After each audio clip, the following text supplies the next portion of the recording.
Hi, good evening. It's Monday, October the 2nd. I'm Christy Boudreau, Chair of the Hatfield School Committee, and this is our October business meeting. And as I call us to order, I want to thank and appreciate the number of guests we have with us this evening. This is a record for my chairing, so it's a pretty exciting night here at the school committee. I would, with the committee's consent, like to take things out of order a little bit, and I'm going to tell you that before we go to public comment, because that's the first thing up. So our order tonight is public comment, and then we have some standard things that we do every month. And at the end of our agenda is a conversation about an update on the pickleball court. And I just want to clarify for the committee and any guests that that's an update for the school committee. Happy to talk about it. It isn't listed as a discussion. So those that might want to share any news related to the pickleball court, that would be something that we would do in public comment. And just to refresh our group on our policy around public comment, we strive to keep it within 20 minutes, generally at the opening of the meeting. We reserve the right to rearrange if needed. Any citizen wishing to speak before the committee shall identify themselves by name and address and shall speak for no longer than 3 minutes. No citizen may speak more than once without permission of the chair. All citizens shall speak to the full committee through the chair and shall not address individual committee members or administrators. Individuals may address topics on the agenda, items specific for public comment, or items within the scope of responsibility of the school committee. The chair shall rule out of order any individual who fails to honor the guidelines or who addresses a matter inappropriate for public comment. Any committee member may address direct questions to the speaker through the chair in order to clarify comments of the speaker. So just if that might be possibly relevant to this evening, I thought that would be a good update. And with that, we are open to public comment. Is there anyone with us that would like to speak? Yes, and there's a seat there with a microphone. Thank you. Thank you, everyone. I wrote down some things so I didn't forget, but I'll start by introducing myself. My name is Judy Strong, and I live at 4 Primrose Path. I'd like to share my concerns for the pickleball courts that may be put in behind our residential homes on Primrose and Pleasant View Drive. As a pickleball player myself, I'm all for adding more courts to our town. But of all the venues that I played at, none are near residential homes. The reason being the ping, ping, ping of the plastic ball hitting the racket over and over. If these courts are allowed behind our homes, we will no longer be able to open our windows in nice weather or enjoy our backyards, even with soundproofing, because talking to contractors, it will still echo. Also, the bigger concern after talking to several real estate agents is property values could drop because of the constant noise. This would occur 7 days a week and possibly at night if lights were added. If you have not watched a pickleball game, please take the time to Google it, and within 5 minutes, you will understand our neighborhood concerns. I ask that all you do is consider these important points as you think of the location for the courts and where they might be best suited. Thank you. Thank you. Are there others wishing to speak in public comment?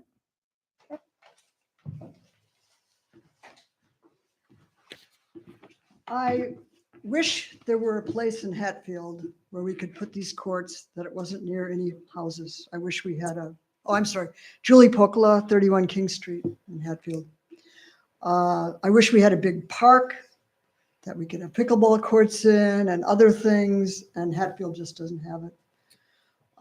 I know that sound has been an issue for people with pickleball, so I did a lot of research on it. The acoustic curtains that we would put up have been scientifically proven to reduce the sound by 50%.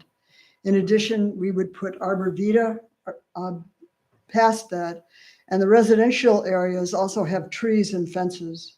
So, I don't think noise is going to be an issue.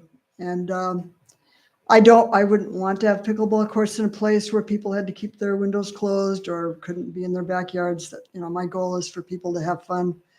But I don't think it's going to be an issue. I've got a video I can send out of somebody inside the court with people playing and then just moving right outside with the acoustic curtain. And it's shocking how much the sound is diminished just by having that acoustic curtain. So again, I wish there was a wide open place we could have this. I hate to think that this $400,000 that we had through CPA money is just going to go back into the fund. But I've done the research to figure out how to mitigate any problems for residential areas. Thank you. Others wishing to speak? Yes.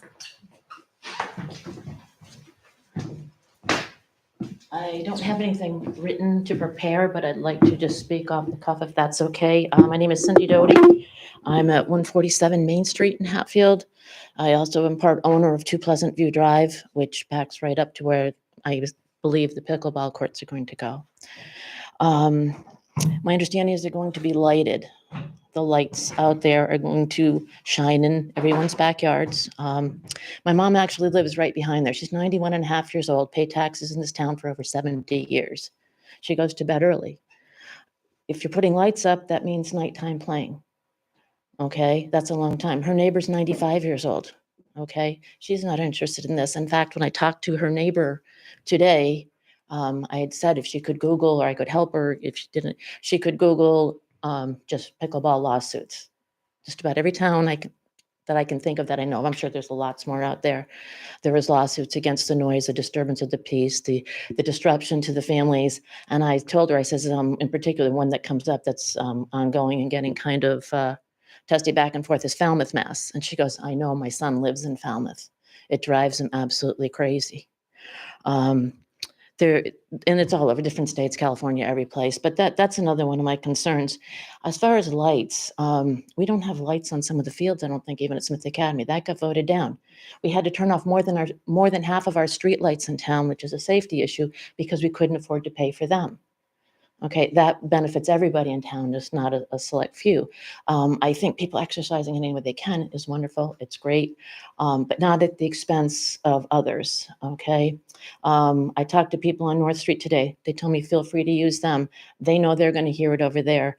I talked to probably a dozen down Primrose Path today.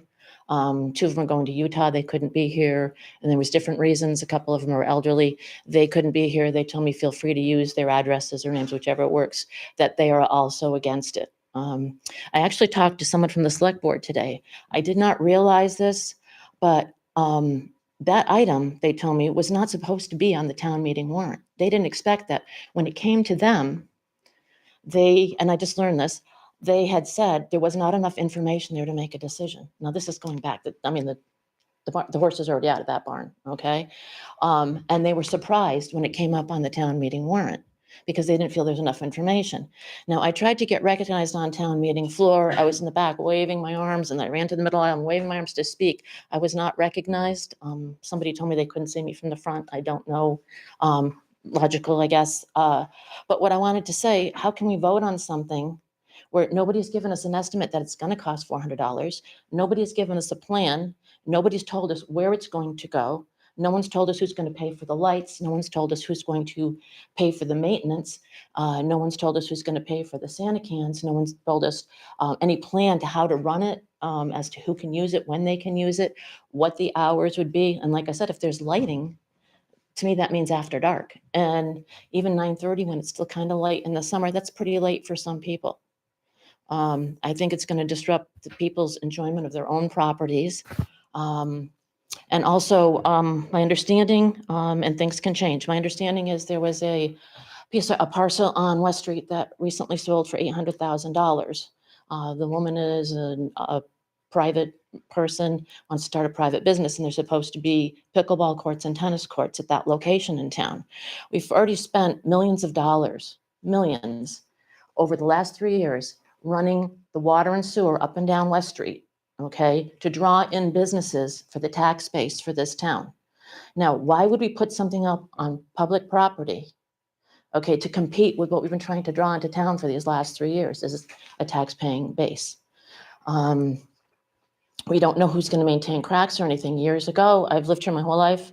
Years ago, we put the tennis courts behind the elementary school. Everybody wanted tennis courts. It was great for a while. Nobody maintained it. Weeds were growing up 6 feet tall. It cracked. They bulldozed it down. No one took care of it. We have that issue with the elementary school. Even if we build us this new elementary school, we'll take care of it. Well, what the neighbors are telling me, they have to call 2 and 3 times just to get the elementary school lawn mowed. They said it never works the first time, sometimes the second, sometimes they have to call 3 times for someone to come and mow the elementary school lawn, which means they're not keeping it up. There's a hole in the middle of the front lawn there. People walk through, and instead of filling the hole or putting something there, there's about a dozen orange snow stakes just marking it off that half of them are falling over. So I'm not trusting that this will actually be maintained, but we don't know. That's part of the reason. We don't know who's going to maintain it. From a legal standpoint, who's responsible if somebody gets hurt there? Who gets sued on that? Okay. It's been referred to as a club with members that are going to pay $20 on town meeting floor. That was the reference. So what if people don't pay their 20? Okay. $20 from the number of people isn't going to go that far. I don't know if people know what the lighting costs. Like I said, we had to shut off the lights here. I don't know if they know the cost of just site prep. Okay, as you know, well, maybe you don't. I was there when that school was built. Okay, like I said, my mom and the elderly woman who's a neighbor, they've already paid their taxes for over 70 years. They've paid to build 3 schools in this tiny town already, and now you want to keep them up at night. I mean, it's a difference when kids are playing on the field. You expect that. That's a school. You know what I mean? They're having fun. That's their school. Years ago, when I was coaching some of the teams here, they allowed a group of adult women to play softball at the high school. You know how there's the varsity and the junior varsity softball fields up there. At the time I was coaching the 4th to 6th graders, they told them if somebody from the schools weren't using that lot, that they could do that. Okay. Well, we go to play one day and this group comes in, and this is what I'm concerned about, people displacing other people and kids that should be there on that property. And they came in and they actually told us to get off the field, that they were taking that field because they have a team and they need to practice. And I said, but these kids are school kids here. They get to do this. My husband was with me coaching. He went over to get the principal, who just happened to be out of town, unfortunately, to tell them, no, that's not how this works. So one of them came up to me, shoved me, and I told the kids, get behind the bench and wait there for me. And, she became physical. Another one got on her motorcycle and drove through the softball field and scared the kids. 3 more got up on that bench and started screaming, we're taking the field now, we're taking the field. Of course, I called the police. They got involved. It did not happen again. It did not end well for them. And then they told me that I was abusing the children and they wanted an apology. And this is after, I had numerous adults half my age threatening me. This is what happens a lot of times when there's no rules, there's no planning, there's no nothing. Okay. I appreciate One hearing time. from you. Yeah, I just want to be fair to everyone else. Absolutely. Okay. Absolutely. And I just, my last statement will be, we voted down at town meeting that it could not go behind those 8 new condos there because it was a residential area, and that's only 8 on these streets. And there's several people that work nights that sleep during the day. That's going to affect them too. And we also voted that it couldn't go at the elementary school because it's not allowed there. If they're putting this one up on Route 5, how many do we need? I'd like to see something that would benefit the whole town. If we're going to spend an amount like $400,000, and I thank you for your time very much. Thank you. Are there others? Yes. Yeah. Hi, my name is Michael Doubleday. I live at 4 Pleasant View Drive with my wife Andrea and our 2 children. Our property abuts the parking lot, so we're right next to the parking lot. And 100% without a doubt, this would be a quality of life issue for us. Regardless of what shrubs are put in or curtains are put up. I've seen this firsthand in my hometown in Woodstock, Vermont, where they've had a similar issue where neighbors significantly farther away from the pickleball courts are impacted in a very negative way. and it's torn the community apart. And I would hope that we would not want to do that here in Hatfield, that we would respect the residents. We love being neighbors of the school. The school is excellent neighbors, and we love being there. I think that this would have a very negative impact on our experience, and I hope that you would not allow the courts to go there. Thank you. Thank you. Are there others who would like to speak for public comment?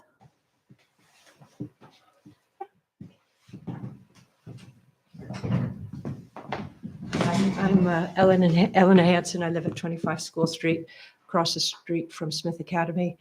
I do understand there are issues. It sounds like Julie has researched it and has addressed some of the sound issues. All in all, I just wanted to say I'm an advocate for the tennis and pickleball courts. I see how highly used the recreational area we put in for the kids on by Fishtails further down. And I just think it'd be really nice to have another venue where people could just, kids, adults could just spontaneously gather and have some exercise and enjoy being outdoors. Thanks. Can I ask a question? Is that what this is going to be, where these are going to be courts for like a recreation area that like the park that's set up? When we get to the point where we're doing an update, I think your questions will probably be answered, at least to some degree. You may have new questions. So any other new folks would like to speak? Okay, thank you. Could I speak again? It's up to you. You know what, let's get through the update. I think that will be helpful. So with that, I'd like to turn to our agenda. And given the keen interest and the number of folks, I would like to suggest that we just jump to item number 10, which is an update. Is that agreeable to the committee? Yeah. Okay. So this is not a vote. This is just an ongoing conversation. Where things are, and one avenue we could proceed with would be to continue. So we started an MOU, which is a memo of understanding, and this has seen some updates since we've last talked about this possibility. And the idea being, particularly for those of you that are interested, is part of this is how, because there is no definition of who is responsible for what, we thought it best to start with a conversation that would really clarify a lot of details. And so we drafted, not got to an agreement or conclusion, but drafted some MOU points so that we would all at least be talking about the same thing, and that we could have conversations. So right now, this is a draft that would be, to the best of my understanding, an agreement between the town of Hatfield, Hatfield Rec, and the school committee as signatories, and the pickleball group would be represented through Rec, I think is the most likely avenue for that. And so I've checked in with our select board chair. I have checked in with Rec, and the path we saw this proceeding with, as an option, we're all here to discuss it, would be to get to a place where we felt like we had a draft we wanted to share. If the committee feels like they don't want to be involved in this draft and we don't want to put that forward, then we can have that conversation too. But this would outline things like the location, the design and construction, so that we had the court features, the supervision of construction, the financial obligations and supervision for construction, as well as ongoing costs and operation, any sort of cost offsets that would be down the road, court availability, so scheduling, time of day, parking, all of that kind of stuff, along with access to school grounds, how communications would work in terms of the agreement, and who is it with and the duration, et cetera. So the idea of it being that we want to get some of the things addressed that are in question, so that there's a clear plan that everyone can then say, yeah, I would sign up for that, or no, I wouldn't sign up for that. And that there was an agreement between particularly the schools, town, and Rec as sort of sharing some responsibilities in this case. So there's a draft that's been shared with the school committee. I would like, this is taken into account some of the conversation we had in September. And I share it back with you guys now because if we want to make changes to it or we want to stop it, that's a conversation for tonight. If we make changes and edits and move it forward, then it would get shared with the select board and with the rec team. And my suggestion would probably be that they have a representative, we have a representative, and I would encourage that the pickleball group and the neighbors have representatives that would come together and finalize the deal points, because there's some parts of this MOU that aren't, by nature, aren't decided, but called out such that we would need resolution on the issue before we would move forward. So in particular, if the MOU is revoked, if some party defaults from it, the discretion of the pickleball courts, what happens to that? If something changes and there isn't funding, where does the responsibility lie afterwards? So the school committee, I think, has previously shared a pretty keen interest in not going down a path where we build something that doesn't have a plan for being maintained, because there is an experience with that, right? So somebody spoke earlier about the tennis courts at the elementary school. So that's one of the things we're looking for. Is there a way to plan for that and accommodate so that we don't get into the pickle we've been in before? So with that, I open it up to the committee who's had a chance to check out the MOU, and I would love to hear your thoughts. I'll go. Sure. So I have a lot of notes off the MOU to begin with, but before I even get to my notes, one of the things we raised last time was kind of the most concerning thing is how is it going to affect the neighborhood? We want to be good friends and neighbors. We raised that point a bunch of times at our last meeting. I think it's pretty clear the neighborhood is not in favor of this. At least I haven't seen anyone from that neighborhood come out and Just one. You did see one tonight. yes, from that neighborhood though. Okay. I guess. I'm thinking of Primrose and Pleasant View Drive, but yeah, you're from School Street. School Street would be close, wouldn't it? It would be. Okay. I don't know that it would be wise on our part to proceed with something that seems to have such strong opposition from the closest neighbors to the potential project. So I'd like to hear everyone else's thoughts on that, I guess, before we even bother fair. going through my other notes on it. Okay. Others? Yes. So I actually grew up at 4 Primrose Path, which is one of the properties that would be closest to the pickleball court.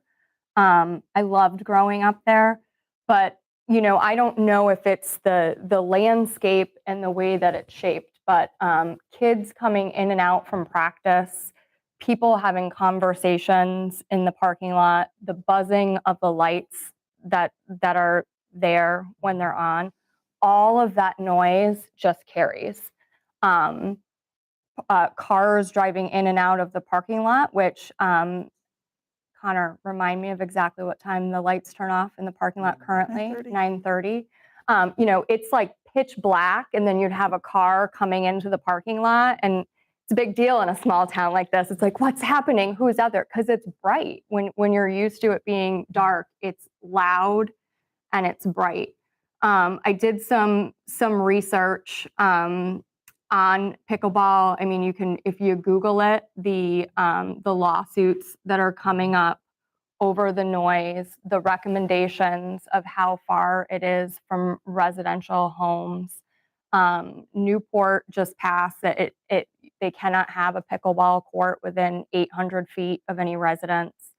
When we heard from Julie, her comparison was South Hadley, because when we went over the concerns that we had last time, but then we spoke to the pickleball courts in South Hadley are in a park-like setting without any residents around. The MOU, reading through it, to me, I have more pages of questions over that document than there are answers. Another thing that came up in my research was the waiver. So it's the fastest growing sport. There are also a ton of injuries. And so I know that when I talk to people that have pickleball courts run, there needs to be a waiver sign so that the town is not responsible for any injuries that's happening on the court. And I attended the town meetings where this town is already stretched with our police department and our ambulance. We were at a school committee meeting and a member missed the entire meeting because there was a pickleball injury in the gym, and it took 45 minutes. 45 minutes for an ambulance, not a Hatfield ambulance, to show up to attend to that pretty significant injury. So, I think that it stalled in the water because we didn't want it near residents' homes over on Main Street, and I think that we're putting it in we're putting it so close. I mean, that area is so close to residents that have been there. And we are, the lights, we're talking, I mean, to have that noise up until 9:30 at night, I think I absolutely wouldn't, I wouldn't want it near my house. And I wouldn't vote in a way that would put it near the houses of anyone in my community. Okay, let's make sure, since there's 4 of us tonight, that we hear from everybody, because we've got 2 voices before we, maybe a simple conversation. We'll see. Yeah.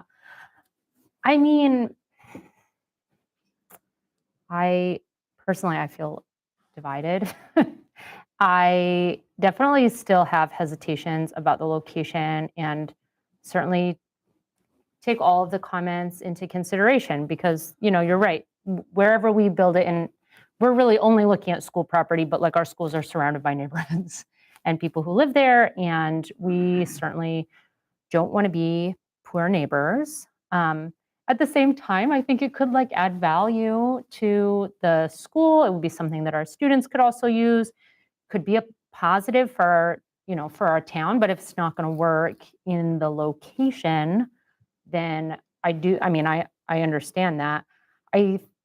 I also have a lot of questions about the MOU draft as it's written. I think it's trying to see if there is a resolution for some of the concerns. Like if there's a possible way to find resolution, then I think that would be great.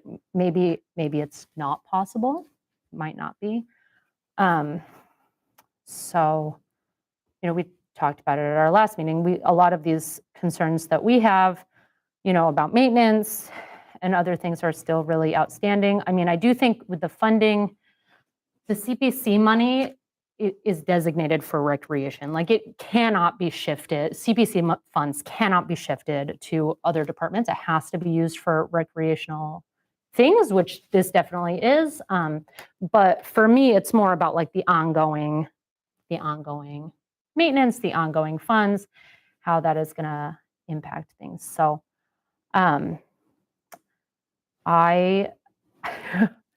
sorry, I wouldn't come out as strongly be no, I definitely think we want it now. I definitely think I don't want it now. I'm someone who likes to see if we could find a resolution, if there would be something that would work for everybody, but maybe it's not there. The process, just so I can clarify, is that the school committee was going to talk about it, and then rec, and then town, and then they would see if they also could find a resolution, right? This is not a sole school committee decision. This is just do we want to enter the conversation and see if there's a possibility? Because it's sitting on our grounds. Right, because I think it's that's here. how it started. That's how it ended up with us. Got it. So we came out of town meeting. There was interest expressed at town meeting, why didn't the schools do this? Why couldn't the schools do this? And we had some concerns to begin with. Mhm. And so we took a step back and said, well, could we solve for that? Right. Is there a way we can get to yes? And the yes has some doubts. I mean, Yeah. I am not convinced we will solve all of this, but it felt like the right thing to do for a town to give it a try to see if we could. Because I think, to the point earlier, there isn't an obvious, easy spot to put this. But I think there's some incredibly well-made points tonight in open comment. Yeah, So I agree. I don't think there is any, I'm not aware of any committee member that is 100% like just foot on the gas. And I'm hearing two pretty clear, just put the brakes on it now.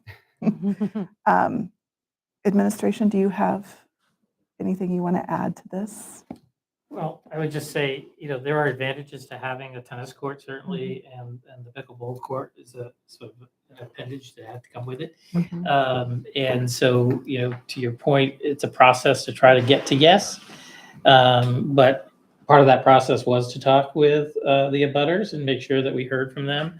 And so, I think that's got to have equal weight in the conversation. The school committee, town, select board, and rec haven't gotten in the same room yet. So Right. I don't really even know what their sense of all that they might be hearing is.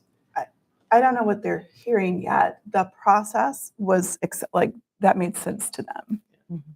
Christy, I noticed my son's playing the Pee Wee League football over in Frontier. They just redid their tennis courts to include pickleball courts. And that does, Frontier's right in a neighborhood, and that just happened. I don't know what that process was, but you guys had mentioned you talked to Hadley. I think this was it just happened in the last couple weeks in Frontier. That may be something else to reach out about. So it's unclear if the sound dampening curtains are widely installed to know how that is impacting things. So it would be really nice to be able to find a location that had more parallels to be able to understand.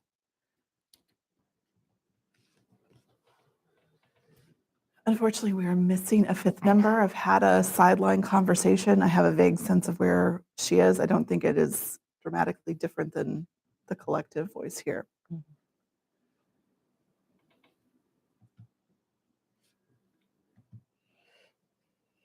I know, like, I was educated at one point in capital planning that plateau, in particular, Smith Academy, was always intended to be a tennis court area. When the school was built, and for whatever reasons, it didn't happen 43 years ago. And so it was implied, like, well, it was always intended to be that kind of a space, so it would make sense to do it there now. But to our neighbors in the community, they've been living there for, up to 43 years next to the school without it. So to say, like, it was originally intended to do this half a century ago. It feels like the ship has sailed a little bit on that. I think too that there's a difference between in my research, and I have played pickleball, and I will give you that it is fun, but the ball and the racket very different. The sound they make very different, and we're not talking about having tennis courts and a pickleball court. They're solely for use during daytime hours, which I would imagine many, many years ago was maybe the assumption. I mean, a large part of this is driven by the pickleball club, who can't come on and start using it until it's after school hours. So, I mean, we are So, telling them or I just wanna asking them for it to clarify. be evening. I just want to clarify, in the MOU, one of the things that we found a way to say yes to was to allow them on during school time, with the caveat that there is an online registration process so that the school would have a way to know who was on school grounds, and that it was very restricted to the parking and the courts, that it wasn't beyond that. So nobody's coming in the building, nobody's using the bathrooms, which changes the use time. Right. And so I guess one of my questions is, if the nighttime and the lights situation was amended, does that start? So part of this is getting to, like, Well, if it didn't have lights, would that change your opinion? If Well- it didn't have, like, are there elements that, Yeah, even the MOU as drafted is like, if lights will be installed, if these things, which I think are all just unknowns. well, the design and the intent is to have lights for sure. But I think the MOU caveats that just because it's like that, would that be a deal point that if it didn't, it would be a difference, it would garner different feelings, in which case the rec team might look at it and say, if we can't play at night, then that's not a good spot anymore. Like, I can tell you in some of the lawsuits that I've seen, the pickleball courts have a hard stop at 6:30. And there are still the residential concerns over the noise and the drop in property value. And I think that there's, as you read through this, there's a lot of entities, this will be paid for, it'll be or taken care of by rec, by DPW, by Hatfield Public Schools, by the club. And there's no estimates and there's no numbers in here. And there's a lot of, and it's written on here that there's all these people that are going to be helping to fund it and take care of it. And at the end of the day, I just don't see that. I don't see people, putting money where their mouths are. I think for me, it's just because I totally hear all of the concerns, and I wouldn't want to move forward if we have just all these concerns that are totally unable to be resolved. I would not want to move forward. But for me, yeah, the MOU includes the town of Hatfield, it includes the rec department, and we haven't heard from them.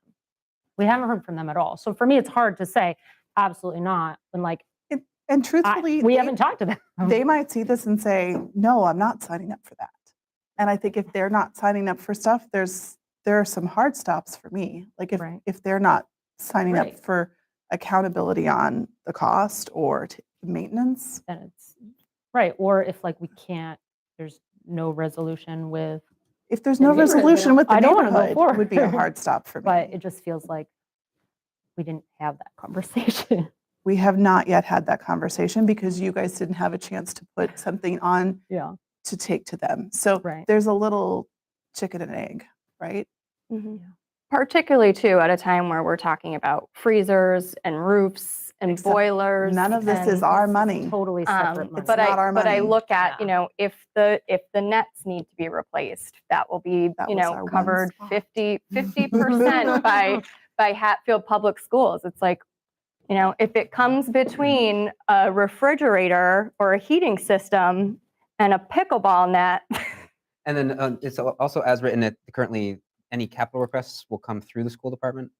It would give us a way to have some ability to set some prioritization. Yes. When we we're would fighting for decide- roofs and for air conditionings and new I parking would lots and imagine things, that it would not be the top of the list. Right. Because we would still decide our capital priorities. And, perhaps another entity would say, we would want to put that forward. Shouldn't be on your list. We'll put it on our list. I think this would be a very different conversation if it was school funding to do it, because that would just be Totally a different. non-starter, because we wouldn't have it. We don't have it. To that though, too, there's a lot in here. There's visual barriers, sound barriers. We're talking picnic tables, lights, yes or no, porta potty, a sign. We do have $400,000, but I look at as you go through the document and you kind of highlight what we're not sure that it might be, that money goes quick. So to be fair, rec has budgeted for all of this. So that is part of the conversation. They know they can afford to do all the stuff that's in here. I don't have those numbers because it's not our budget. And I don't Part believe, of our money. and they can't shift it to something else. They can, things within recreation, they can shift it to, but Well, and it's not like we could take the 400 and put a roof or half a roof. right? Right. No, the money We is would. allocated for what it's allocated is for. recreation. No offense, Julie, we would take a roof. So, Yeah, I do think that's different because it's completely different money that was voted on specific, like it's only allotted for this. Like, we can't take that money and put it towards a And it's different great, thing. there just might not be anywhere to put it. Might not. Yeah. It would go back to CPC. Mhm. I would be Return to them. curious too, just about an update. So does anybody know how often the pickleball courts in the center of town are being used? Because I work in Connecticut, so I spend a lot of time not there, but I've never seen Understanding is anybody that play. they are used. They are. I don't know if they're creating issue. Is my understanding accurate that they're getting used where they're set up now? They're getting used, but I'm kind of limiting it because we know that if anybody comes to play basketball, you get kicked off. So we are playing there generally like 7 in the morning, so we don't have to worry about getting kicked off. Thanks for clarifying. Let me ask you a clarifying question about that, about their use. I'm going to take 2 questions and then we're going to, because this is way outside our protocol of how we run a meeting, but I will, because we let Julie clarify, yes. Of the people that are using them, are they all Hatfield residents? No, One last one. Cindy? I was gonna ask something similar to that, only in that, don't forget, we only have 1,200 residences in this town for the tax base. 1,200 residents that are paying the tax base to do these things. We have to be careful Do you with have our a money and all. question? Yes, I do. And I was going to try to answer also and ask the question, I was gonna ask a similar question, but I was gonna say, is this gonna be a regional one? Because I have a friend who tried to sign up to play at the high school, said she couldn't get on because she looked at the list and there's people from as far away east as Belchertown and as far as south as Connecticut. So if it's gonna be such a regional thing, and we're investing to do the whole region, I don't see how we can afford that, no matter what department. And the recreation Okay. department, which I was I'm gonna- on, it If is. there's another question in there, I'll be happy to hear it, but, Okay, that's it. okay. So my question is it regional? Is it, we're talking people from that far that were on that list? We can add that question to the MOU Perfect. process. Thank you. So I'm going to stop us here. It sounds, I can hear where you are. And I don't think there's 3 hard stops sitting here. 3 hard stops at a 5-person committee would change the game. We can come back with an answer of what town and rec think too, if we take one more step. So I'm going to suggest that if you have comments, can we do it? Can you feed back your MOU comments? And we can incorporate that and go from there. It doesn't commit us to anything except continuing to have the conversation. So I do strongly believe that whatever process goes forward has to include the neighborhood in the conversation. Yeah. So I will say whatever we have control over, my interest will be making sure that there is a voice for the community as a whole so that everyone is heard. So, I agree. okay.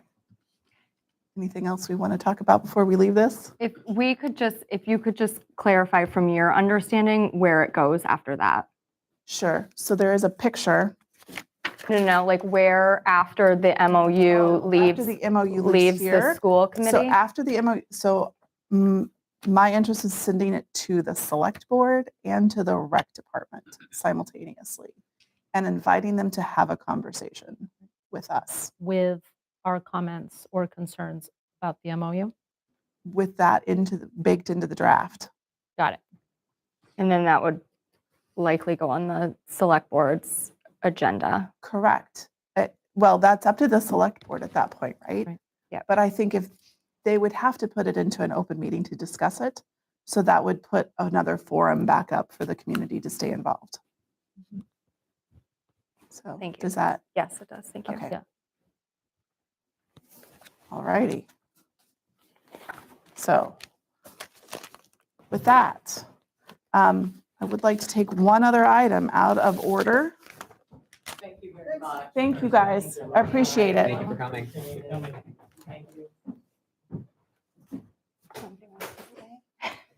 I have the meeting? Riveting update. You don't want to hear about homework? Are you sure? Homework. It's about to be a homework. You gotta do, okay. It's about to be a homework presentation. Anyone listening? Yeah, totally. Okay, so we're going to take one other thing out of order. Thank you. Thank you all. And that is our policy conversation. Thank you.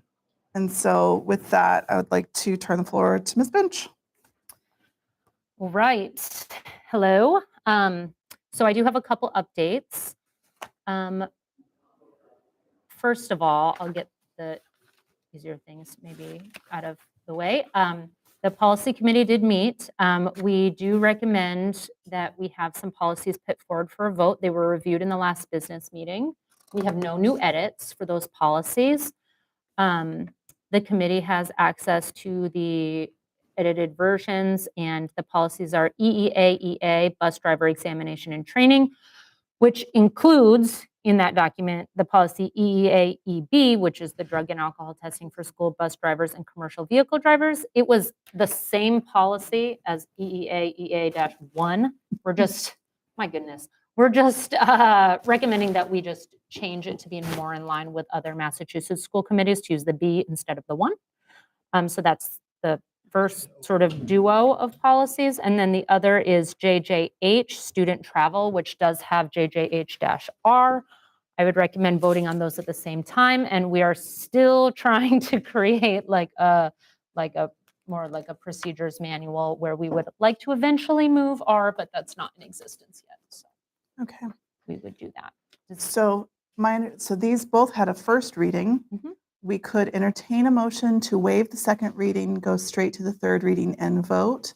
There were no changes coming out of the first reading, and they're pretty straightforward. Does anybody have a motion? I will make a motion to waive the second reading and vote on the policy that we have in front of us. So would you like to do EEA, EA, and JJH? I think that, yes, can we All- take them all at together? once? And they're sub. And their subpoints. JJH-R. Correct. So is there a second? I will second. Excellent. Is there any discussion on this item? All in favor of approving EEA, EA in both parts and JJH in both parts? Say aye. Aye. Any nays? Woo. 2 approved. Feels so productive. The policy committee thanks you. All right, so the other item on our agenda as part of our update, the policy subcommittee did meet and we discussed at length a potential social media policy. So we did extensive research into other area district policies, cross-checked with our legal references, and also took in a lot of consideration for the helpful feedback we previously received. So after all that, we created basically an entire new draft. We're considering this very preliminary reading as just part of our update. We're open to feedback. If you open the link, you will not really see track changes because it is entirely new. It's a completely new policy. So we are proposing in this is our, our first draft, but it would be IJNDD employee social media use. So you can see that on the first 2 pages, page and a half. And then attached to the same document, you have the current policies as they're written. So we would recommend basically changing IJNDD to new content and deleting the -R policy. But as I said, this is preliminary, so feedback from the committee is welcome on our thoughts. I would just like to lead off with thank you to the policy committee. I know We you were and tracking Kathy changes really for a long time, and then we were like, I think we just shouldn't. start over. This is just all, it's all new. Sorry. take a laugh. No, I'm just appreciative because it was social media has changed a lot since the original policy was drafted. Yep. So, And actually, since most of the area schools adopted policies, they're all pretty outdated. okay. I know I have some comments, but I don't need to go first. I appreciate that you took out the old one seemed kind of vague, and there's a whole section almost in like how to be a good steward on social media. Right. You know, Like, it's what like, is Facebook? yeah, it was like, how to be a good Facebooker for dummies. Yeah. And it looks like you just went down to, down to the meat of it and just, it's way more concise and straightforward. And I am very appreciative of that. And I really, I read through this and I read through the old one and then I did it again and I was like, this is so much better. It's just, yeah, I don't have a lot of like ways to improve this. I really just like what you did. So good on Thank you. you.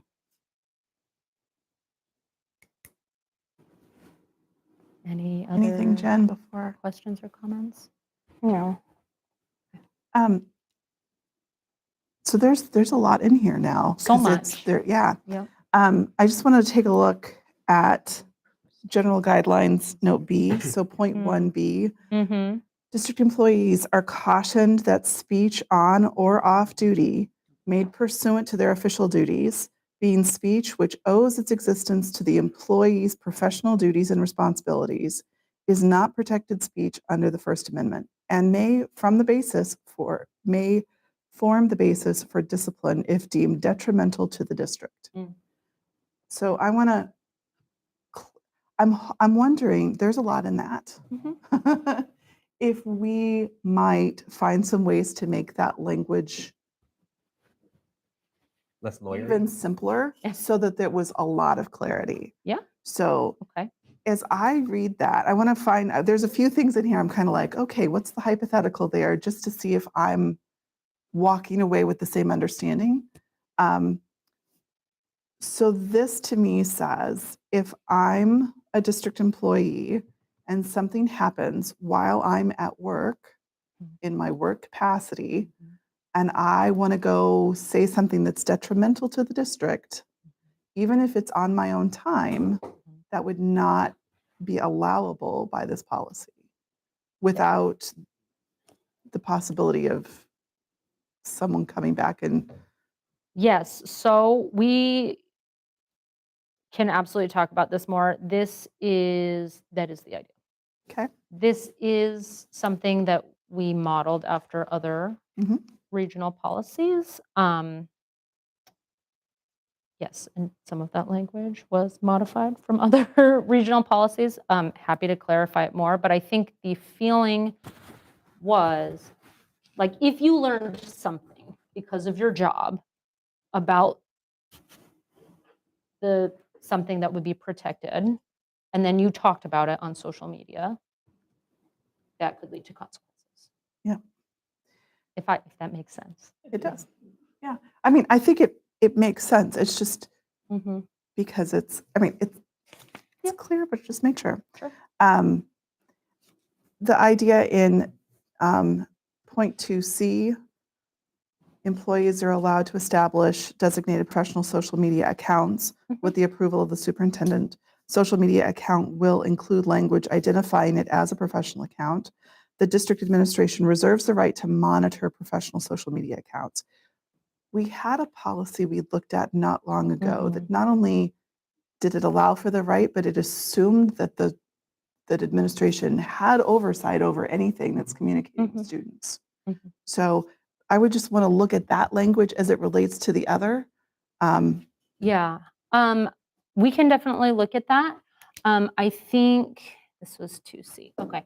I think for us, we also did not want to, after our previous discussion, automatically insist a certain level of administrative burden.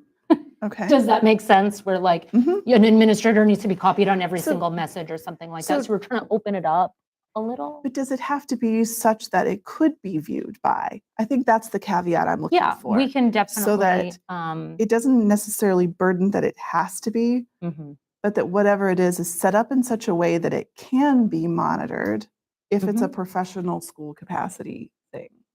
Right. If they're doing it if you're doing it as part of your job. But that's it's- already So, in there. yeah, that's in point A, which is like if it's on behalf of the district or the school or the school. Right, I but- think, So Go ahead. what's the difference with A and what's, so with C, Yeah. and this is our understanding, I don't actually know of this necessarily occurring in our district, although I may have missed it. There are employees in other districts who have like a specific like their professional social media account. Does that make sense? So, yeah, this was one of my hypotheticals. Yeah. So if we have a teacher that is got a TikTok account about teaching, right? And they're putting up new stuff, and here's a great way to engage with your class. Mhm. It's professional, it's professionally related, it's not on behalf of the district in that case. Mhm. Is that what this is about? I'm not sure we thought about that exact scenario, like the mean, teacher influencer, which is a good point. There is a Something- lot of, there Yeah, are a lot of certainly, teacher certainly influencers. something to think about. I think we more meant like in their capacity as an employee here. Like Right. I am the teacher of this, and I'm going to have my professional account for Right, whatever, and then I can communicate about what we're doing. or gotcha. Things like that. But we can look at that again because again, everything is sort of like evolving. I don't really know of this scenario currently, but it's like a possibility, and we see it in other districts. Yeah. So I read that and thought about things like Classroom Dojo or whatever, right? It's an Yeah. in-class social media app of sorts. right. Um, And I think we can look at that because point A speaks to like managing a professional account on behalf of a school group or the school. That in my mind was more like our official school pages. And then if there was like a club or something like that. But okay. we can think about how like a classroom thing, if that would fall in, which that would fall under.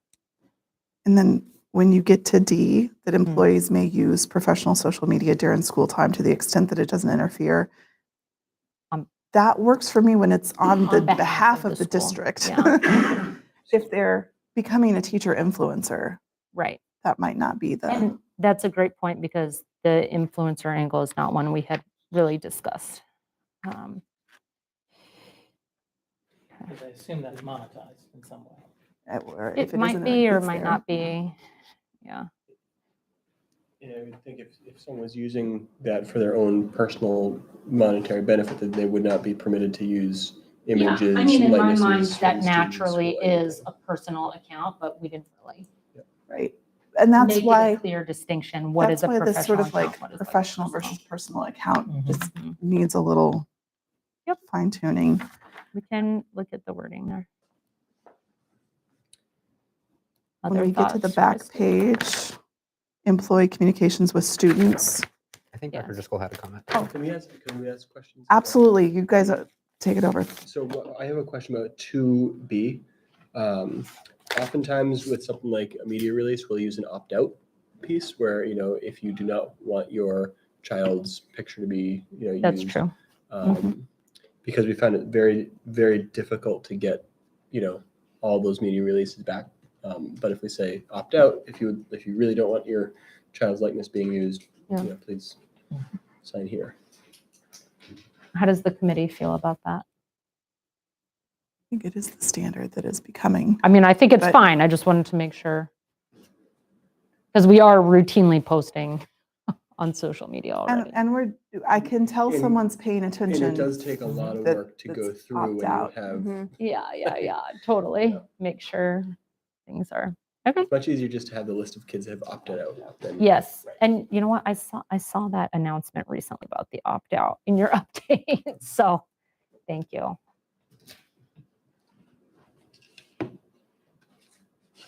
Administration, do you guys have anyone else have other questions or clarifiers or concerns?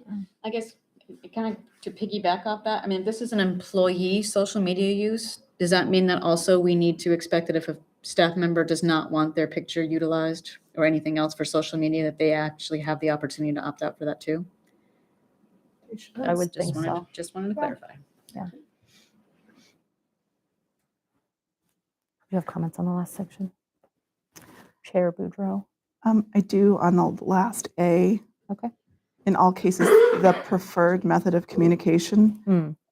I'm just hesitant that we have any communications through social media with that is directly between staff and student. Yeah, I'm sorry. I think what we were thinking about in this, so we did not want to dive into email and texting in this, but I think the point of 4A was to say, we want you to use whatever, like our Google Suite. our email system. Like, we don't want social media. So we can clarify that wording. It could just be Yeah, because I can see how that would be super vague. clear. Yeah, yeah. And you know what, we didn't know how to say it because we were like, well, we Yeah. have the email, but there's also like the Google Classrooms, there's the Google Suite. So we weren't sure. District platforms. Sometimes we will get messages on Facebook from people asking about like information of the school Right. or something like that. Right. Coming in, I think, but this is about But- an individual Right. employee And having employee direct, communication with direct students. conversations. Right. Like that's, District I like- platforms. I'm thinking of hypotheticals.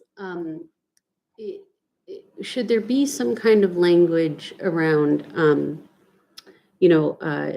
so we have some plans, we're trying to grow enrollment, we're trying to make sure we get hiring posts out and about.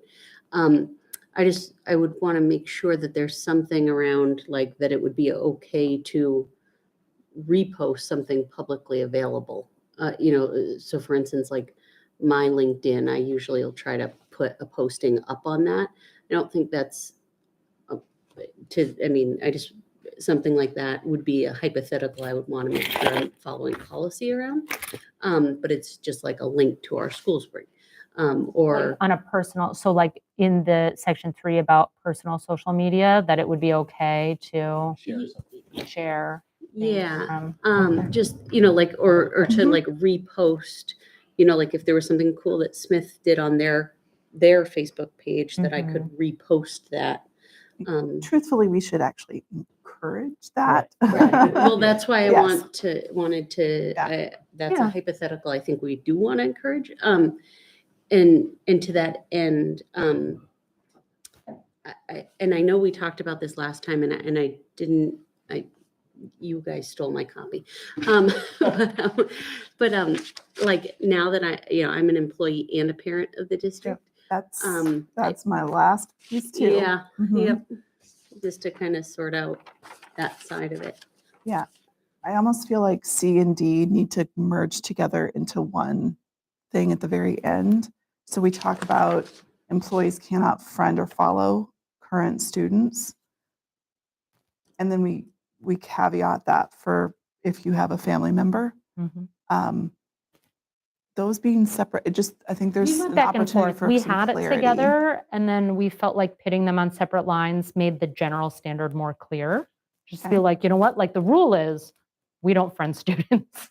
Like, we don't connect with students on social media, but there's a caveat. If the committee feels otherwise, and if administration feels it would be more helpful to put it together, I think that's fine. We went back and forth. I think if you keep them separate, just make sure it's when it says this section of the policy shall not apply, it just needs to be specific to the one right. I assume it's specific only to the comment right above it. Yes. That was my assumption. I see what you're Okay. saying now. Yes, absolutely. So like a bullet point instead or something. I can tab it Um, over one. Yeah. In section 3C, district prohibits commentary deemed to be libelous, defamatory, obscene, discriminatory, or similarly inappropriate, or that compromise the information of students, family, and staff. What if it's not libelous, defamatory, obscene, etc., against an individual, but against the district? I'm sorry. I think that's still libelous, I think- defamatory, obscene, or I discriminatory. think that So it doesn't matter that like the object of that sentence is it lists individuals at the end, as opposed to compromises the. It's a semicolon in there. yeah. Of policy work. So there's an opportunity to clarify. Yeah. I would How take that would to you be, want it to? I think if they're defaming the district as a whole, that is still a problem. I agree, and I think most especially if it is like related to things that they know Correct. from their employment. Right.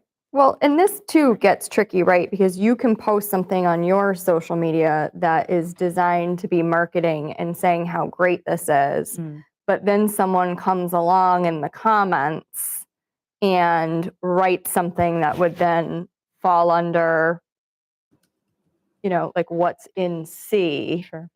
So then what do you do? I mean, I guess if it's on your social media, then you delete the whole thing, or that's, Oh, this I is see such a what you say. tricky Like, if policy because somebody else you could post was, something like, posting that's on very your page supportive about it. and then you lose the comments and you've got people coming in and the comment thread becomes very inappropriate on your social media account. This is a hard policy. It's super hard because and it's changing Um, all the time, and there's so many hypotheticals that we could think of. you know, so if you are an employee or them like, all, what do but- you do? Just go, this went south, delete the whole post. Yeah. Yeah, it does need to be monitored. That's part of the game. Yeah. I mean, We can't truthfully, I control think if everything on somebody the internet, saw it, they but- would recognize that the intent of the post wasn't to Right. solicit that. Right. And I think that would be, I assume that's what you guys would look at. Right. That's, yeah. Yeah, I don't think that we would go for discipline against the Against employee. the person, but would you ask them to take it down We had a or? conversation about you need to delete your comment, you delete Like that comment, limit names or at least put a disclaimer at the very least, Mhm. Yeah. so that people know it's not from you or you don't Mhm. support it in any way. And again, that particular line, we went just back and forth on so much because there's so many potential lists of things and some policies list out so many different things. We were trying to, It is a policy that I think that our attorney needs to look at. And at certainly, least- this is preliminary. Yeah, Yeah. because just seeing the word free speech in it Mhm. raises a lot of bells. Mhm. And, you can at least direct us. And, Yeah, and we advise and did, consent, so- we did cross-reference with Yep. lots of things, and we are not lawyers, so. So lots of feedback. Yeah, no, it's good feedback. I appreciate it. As I said, it's preliminary, and this is one of those policies that we anticipated and hoped for. Plenty of feedback. It's a hard policy to write. It's a really hard policy, right? We're going to do it. It's a lot in it. Okay. That's all policy has. So it's a little after 8:00 and I feel like we almost get to start afresh a little bit. Mhm. I think does anyone want to break up our evening with a mission moment? Anybody have something prepared for mission moments? No mission moments tonight. Wow. Oh, Yeah, okay. quickly. We had, as you know, we had a student injury on the sports field recently. And it was pretty wonderful watching that team kind of coalesce and support her as she was hurting. And so I think that kind of speaks to the community and the strength of the wider community and also the students that we have. Is there anything that needs to come off the consent agenda? Okay, so that's approved. Speaking of, student representative report. I think you have a statement. I have a brief one that I'm happy to share. I could probably do that by email. Okay, That was sent to great. me. Thank you. And so with that, we get to the really fun part of the night, our presentation on homework. I know, whoever I'm thought we would look ready. forward to conversations on homework? I'm totally right. So thank you administrators for sticking with a long pickleball conversation to talk about homework. That's important. So I need to bring it up on this computer, correct?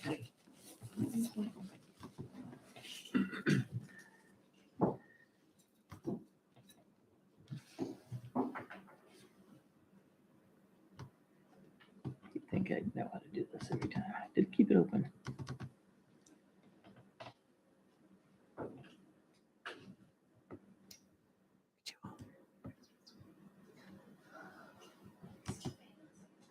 Your window is too small, all right? You know what? You right click on it. And then you go to open link down there. Otherwise it tries to open in a weird preview window.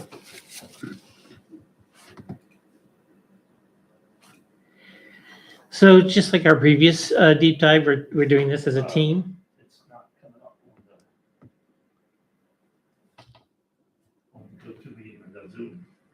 That's what I had asked earlier, if that was, So you did share screen. Oh, shared screen. So,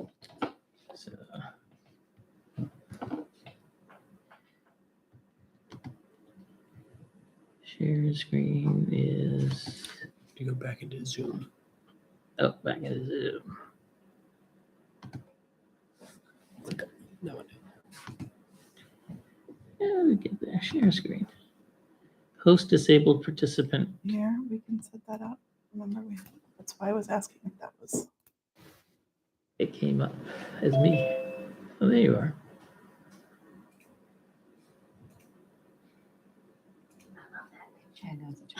Great shot. Okay, so you should be able to share now.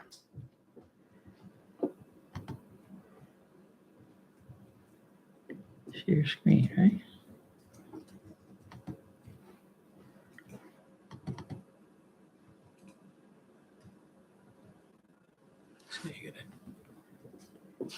So I'm sharing. Participants can now see my screen. But now where is my window to get? If you minimize it up there. Minimize this. No. Up there. Hit that one. Oops. Not quite that far.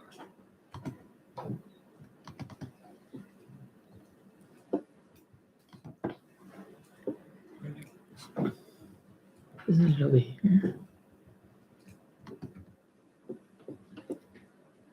Because you have to pull that tab up.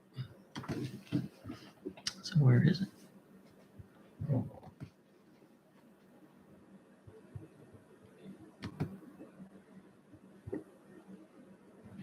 right, I'm gonna stop share for just a second.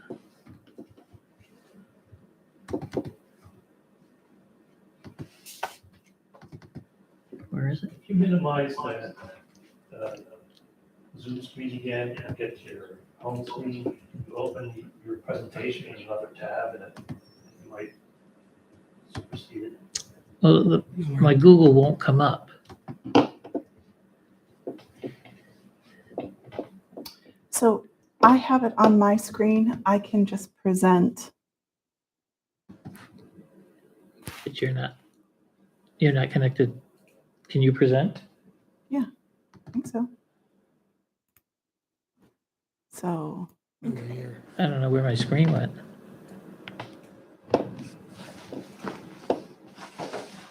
so I'm gonna That's all right. share my screen. I welcome all the That help. should show up on your Zoom then when you share the screen.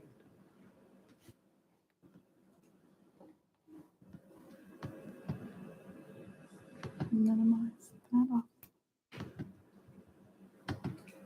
There we go.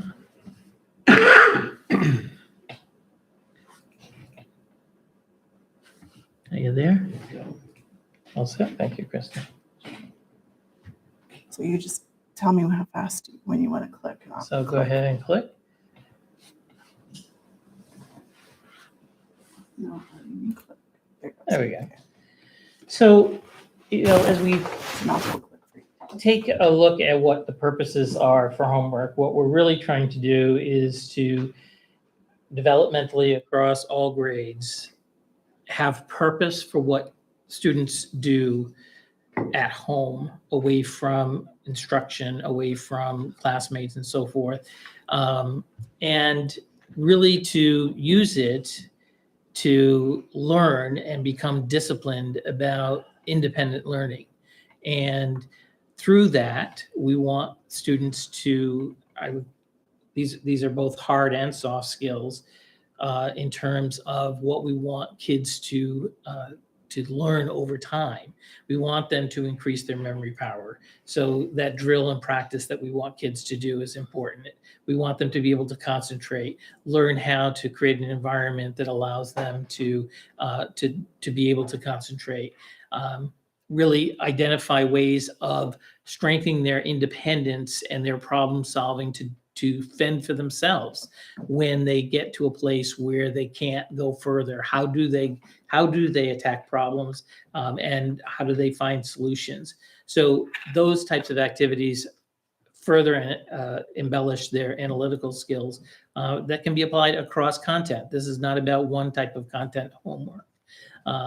Definitely the discipline skills. I always refer back to my own kids as they went through a school system that had a very systemic approach to what they did at each grade to teach kids how to use time.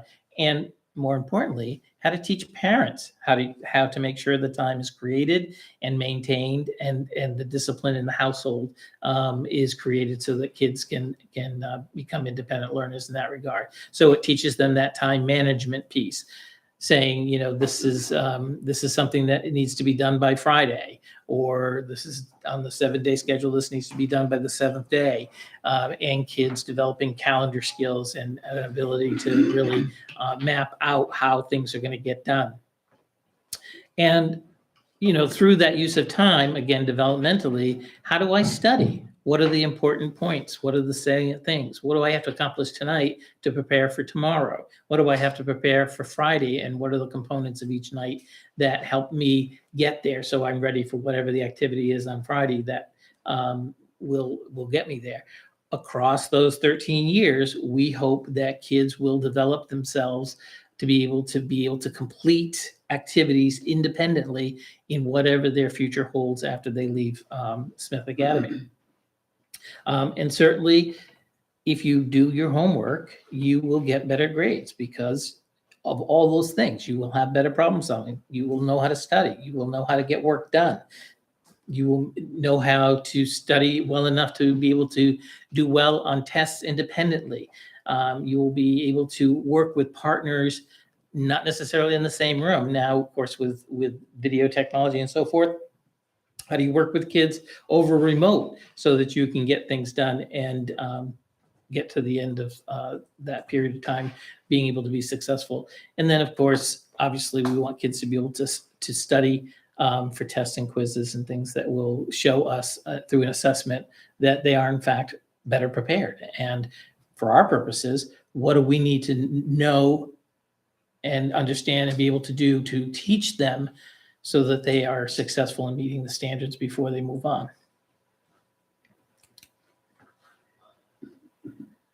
We want homework to be meaningful, so it has to be connected to the standards. Kids should not be starting homework that they don't already know about. It shouldn't be a cold start.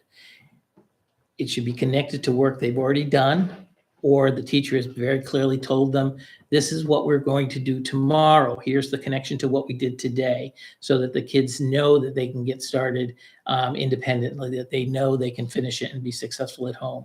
It should be meaningful and engaging. We want kids to like doing work independently. It shouldn't be a chore, and it shouldn't be something that creates an emotional havoc within the household, as we often hear stories about.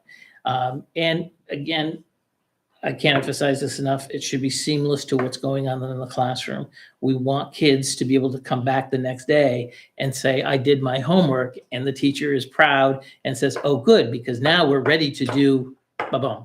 And the kids see the value of that homework because they're doing something the next day that's connected. And I emphasize again, they should be able to do it.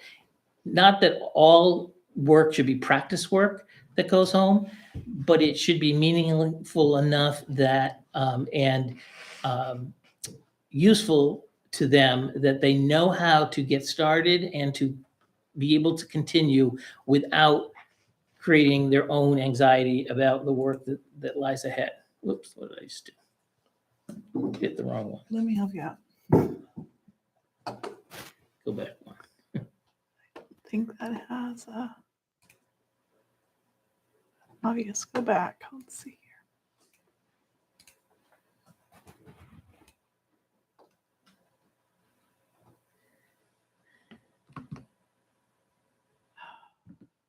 Sorry.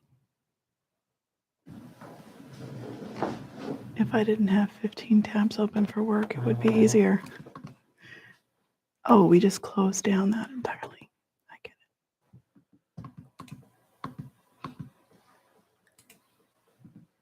it. While we're doing that, I can just speak to this, that for the folks at home, you know, these slides are interactive, and there's some further things that can be looked at in terms of what you see on your own.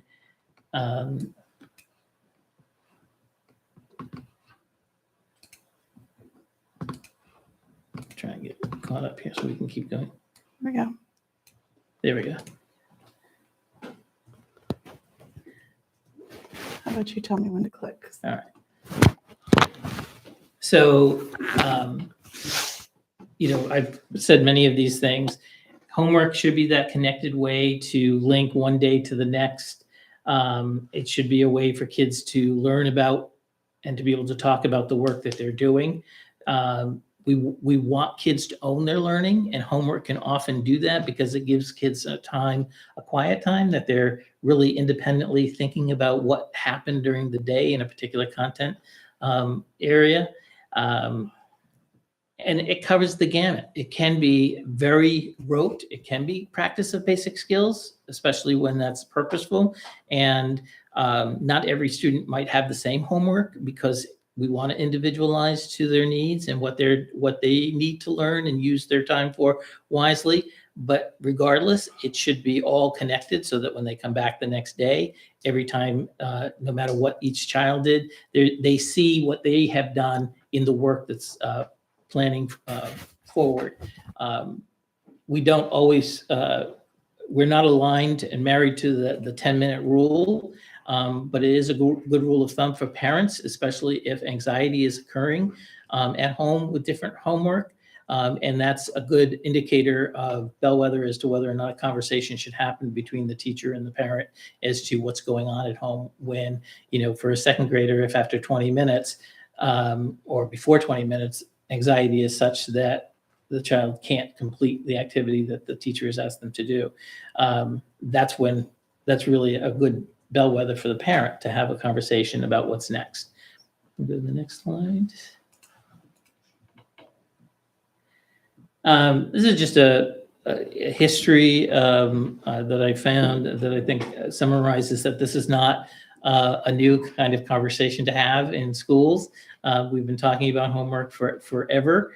And, I think the history of homework is such that, people who have had a bad experience with it remember it, unfortunately, for all the wrong reasons.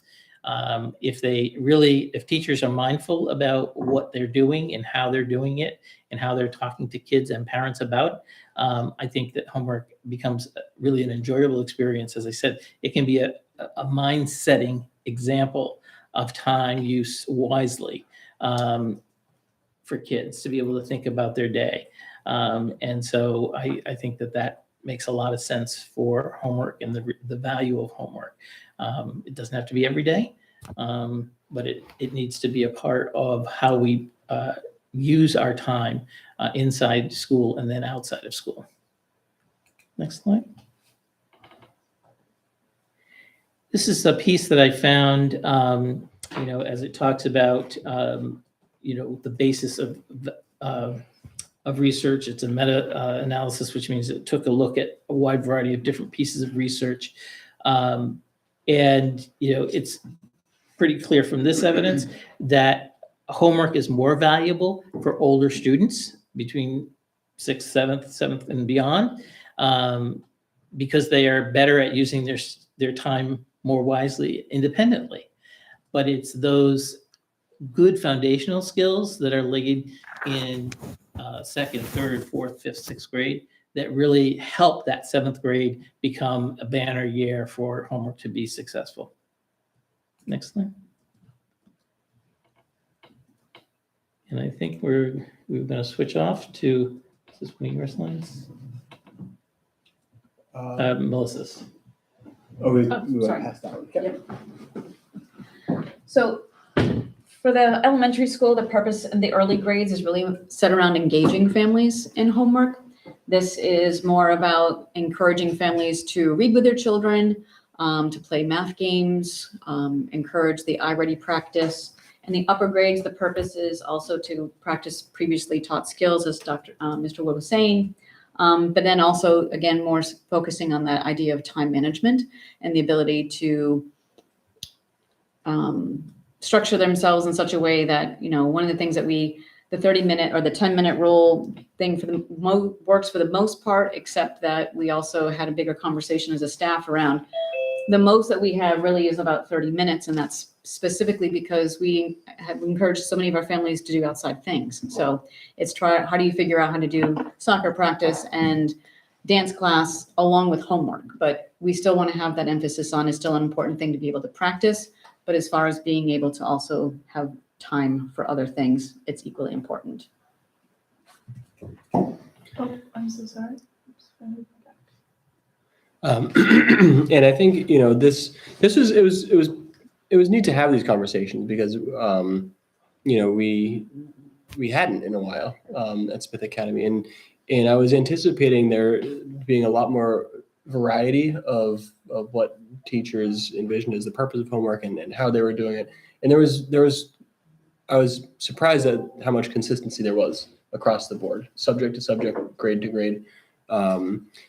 But by and large, the purposes that were cited for homework at the secondary level, first to practice and reinforce skills taught in class, so they see it a second time or a third time, so that they're doing it in school. They take a little break, they go home and they practice, and it just kind of re-engages them in that. To prepare for a class activity, maybe they're having a debate the next day and they have to read one side of an article. Or if they have a lab or something that they're going, they have to do something that they can do. It's not new for them, but something that gets them ready for it. So they bring something in that they're going to use the next day. To finish what was not done, sometimes there is classwork that's being done, and students just need a little extra time to finish it, so that they're able to bring that home if it's not a big test, something like that. The biggest piece too, though, was that it allows both students and teachers to get a quick assessment on how they're doing, how skills have been learned. So if a kid comes in, they're like, I really tried this. I only got 3 of these math problems done. I'm really struggling with it. That's an assessment that they've been able to say and now advocate for themselves that they're struggling with that. It also gives the teacher, if the teacher's grading an assignment, they're like, well, okay, I can really see that Connor is really struggling with this concept. So I need to sit down with Connor and go over this, maybe meet after school, or pull to the side during a class. So it gives another chance for those kind of dipstick measures to be taken.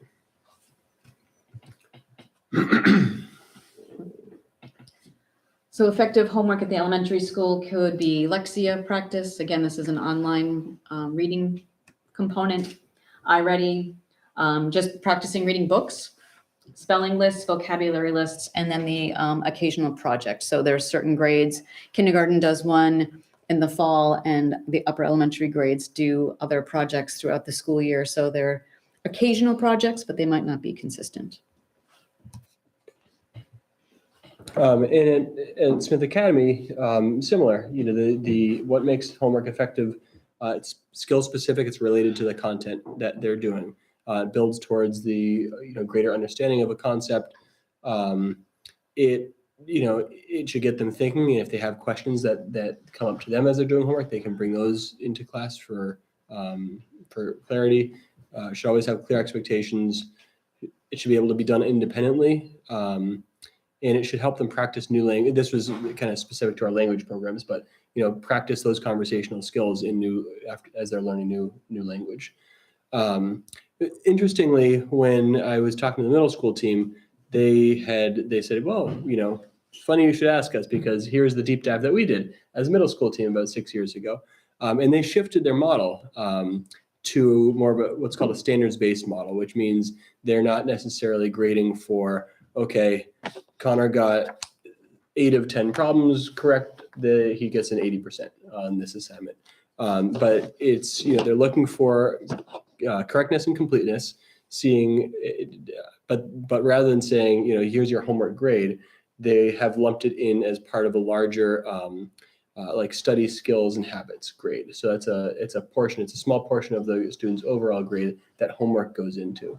So if they're not going to worry about completely bombing one homework assignment because it's not going to have a big impact on their grade, but it still builds those study habits. It still gives the, that kind of dipstick measure of how a student's doing, and allows them to bring anything that they're struggling with in without the concern of it having an adverse impact on their grade.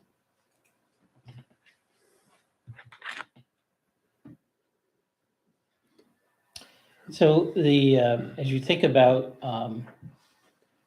this is reinforcing some of the things we've talked about earlier. Homework is about not only the hard concepts that we want them to understand and be able to do, not only independently, but that whole sense of time management and study skills that we want them to have, that will have long-lasting impact as they go on off into whatever their after Smith Academy experience is going to be. Even in the world of work, you need to have good time management and making sure that you are staying on top of the assignments that you have. There's different ways that we can help kids during the course of the day. We now have the after-school program, which is very successful at Hatfield Elementary School. At the middle and high school, teachers stay after school, so the students know, and the kids get to work with different teachers because they may not necessarily be working with the student with the teacher that's of their particular academic work, unless that one is after school at night. That really, I think, helps them too to see it in a different way and have something explained in different ways. So that further develops their work habits, I think.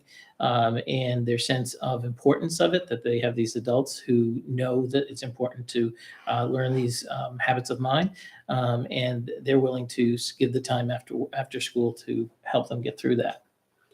And I would add, because I think one of the things that we hear often is that, what about all, your student athletes who are, they're practicing or having games every day after school, and then they go home and they have to do homework.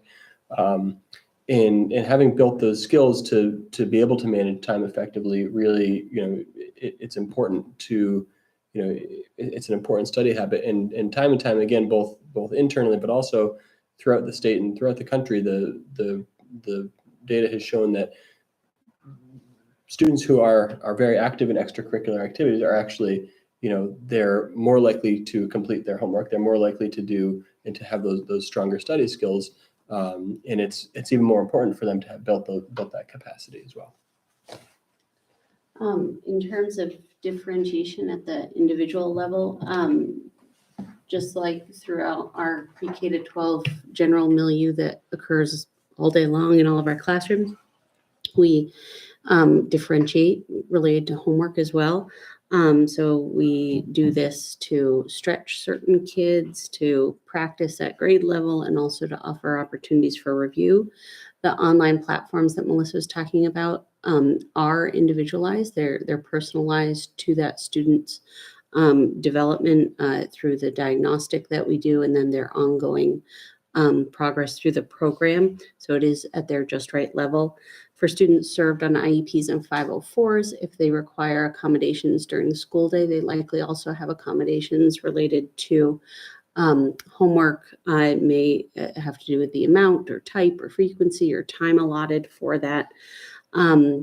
We also may offer practice periods during the day. So as we talked about that, as the homework increases as they get older, we have classes at Smith Academy called Skills Class, which offers an opportunity for academic and executive functioning practice, which makes sense because the homework load is higher at those grades.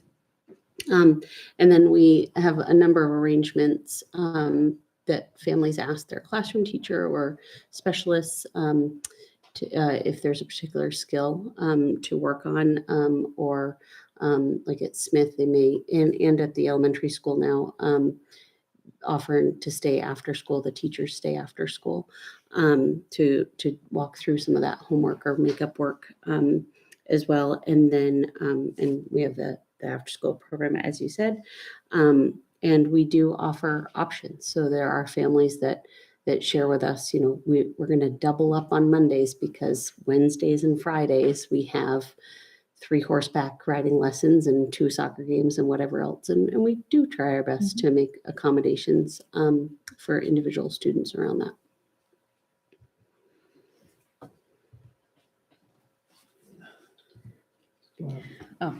So time expectancy, at the elementary level, in grades K to 2, it's anywhere from 10 to 20 minutes, and it's anywhere up to 3 days a week.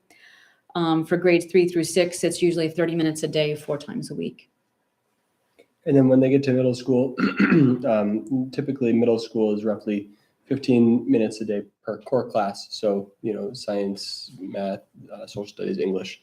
So looking about an hour per night. In what's there in high school, that can change a little bit.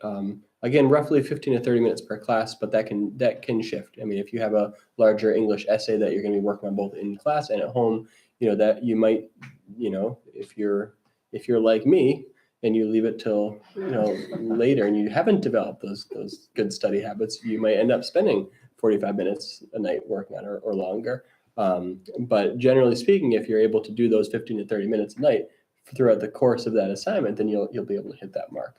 And so that it changes a little bit depending on the nature of the assignment in each of those classes. But generally speaking, about 15 to 30 minutes per class. For grading at the elementary school, 6th grade is the only one who utilizes homework as an actual quiz grade. The other grades do not count corrected homework as toward a grade. And at the middle school, again, we talked about the academic habits and skills. So that portion of a grade includes homework.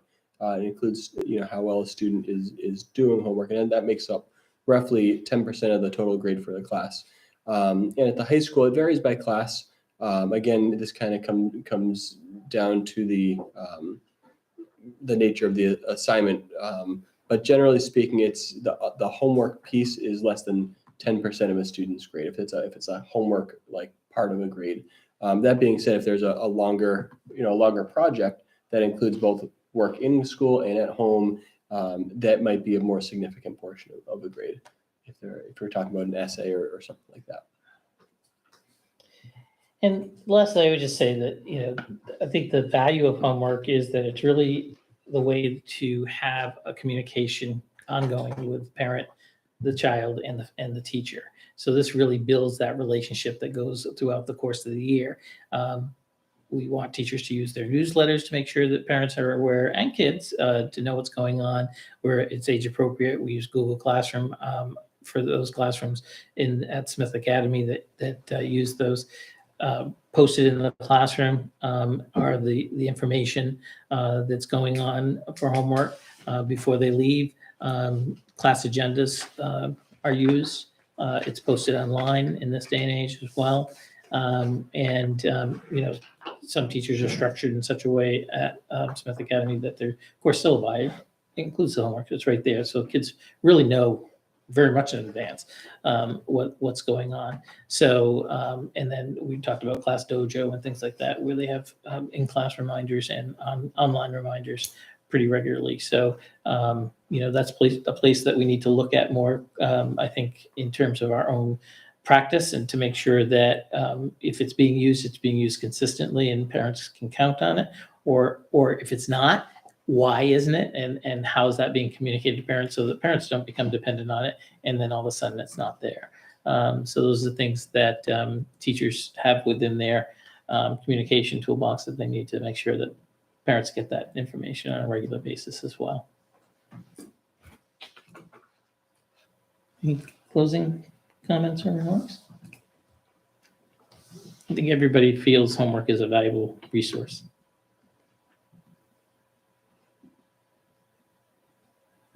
Okay. Thank you. I think there probably are a few questions. I think we're just digesting topics in general here. Questions? Comments? I had a question about Lexia being used at the elementary school level. So that would require, right, some technology at home. And then for kids, so remind me what grades are signing out, like have signed out Chromebooks that go to and from home at the elementary school? Not the elementary school. Okay, so if that was something that, so parents should contact you if they had technology concerns and couldn't access Lexia for homework. Or iReady for that matter, because both are required of a device. Okay.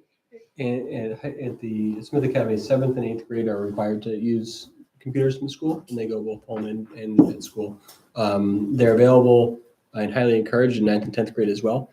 And any 11th or 12th graders who don't have a device of their own are welcome to take one from us too. So they all have access to something they can use at home and at school. And my only other question was, this is starting this year, right? Like this is not, has this been in place years past or?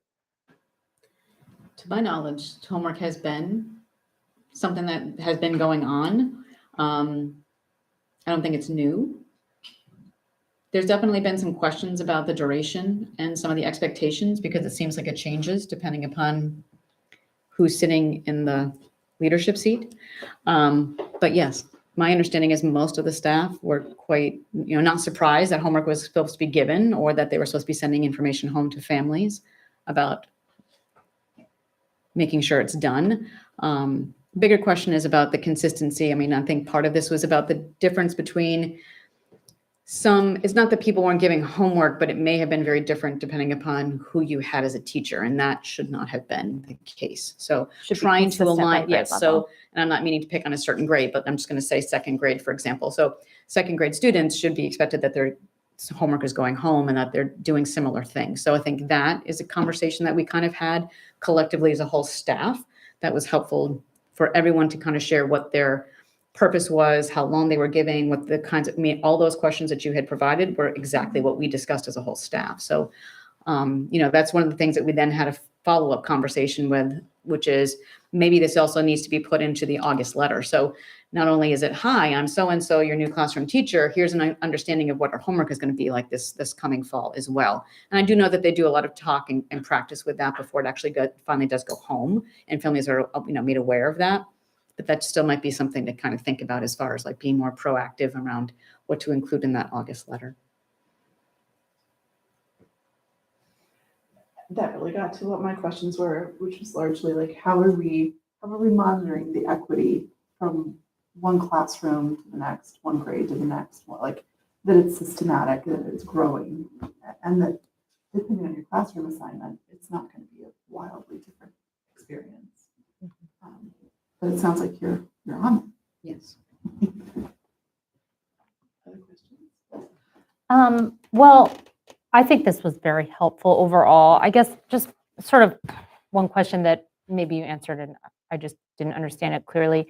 On the slide about the research, it talks about, the positive correlation between homework and student achievement. So students do better in school, which was a strong correlation in 7th through 12th grade, but a weak relationship in the younger years. And then we go on to say 10 minutes per grade per day or something similar.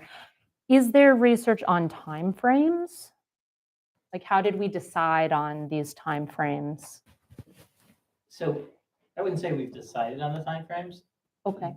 That is the research and Mhm. around what, it's been around for maybe the last 20 years at least, Mhm. around that. Again, it's a guide, not an absolute. I would rather see people talk about, and my conversation with parents is always, that's really a guide more for the parent around that Right. anxiety level, and understanding whether or not the student knows what they're supposed to do. And if they don't, then shut it down. If they've been a second grader and they're after 20 minutes and they just are flailing at the table or wherever they are doing their homework, that's really how I would approach that time limit piece. I think it's go ahead. Even the Lexi and the iReady will do the same. I mean, that homework expectation for practice, even in their realm, is very similar. It's anywhere from 18 to 20 minutes a night. It's not an exorbitant amount. I mean, over the course of the week, there are certain guidelines for you really need to be having this much practice time with each of these skills. Yeah. But collectively, it's no more than 20 minutes. Right.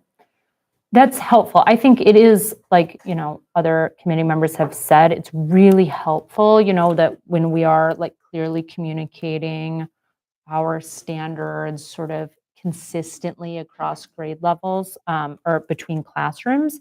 So I think that the general timeframes are helpful, right? Like it could help families understand if they're on track, are we doing too much, too little? I just would hope that whatever timeframes we're communicating out are like based on the most recent. So that's helpful. Well, and I do think to kind of mention something that Jen said, but also that you're saying, the data, as Michael said, it has swung. Different research has swung over, it Well, seems the like every historical other, trends have, which is why I'm every other wondering like decade. what the And most so recent. I think we don't have any post-COVID homework data.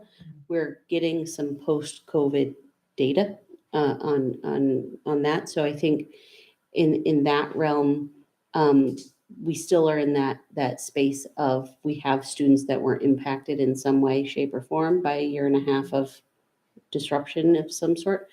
So any opportunity to accelerate learning, we're still in that kind of time period. And to Jen's point on, is this new, is this ongoing? I think it was a good, dipstick test to this, where we're at right now, because, during COVID, it was get as much work as possible, do what you can. We're here to help. And none of us were here during COVID, but Connor was, sorry.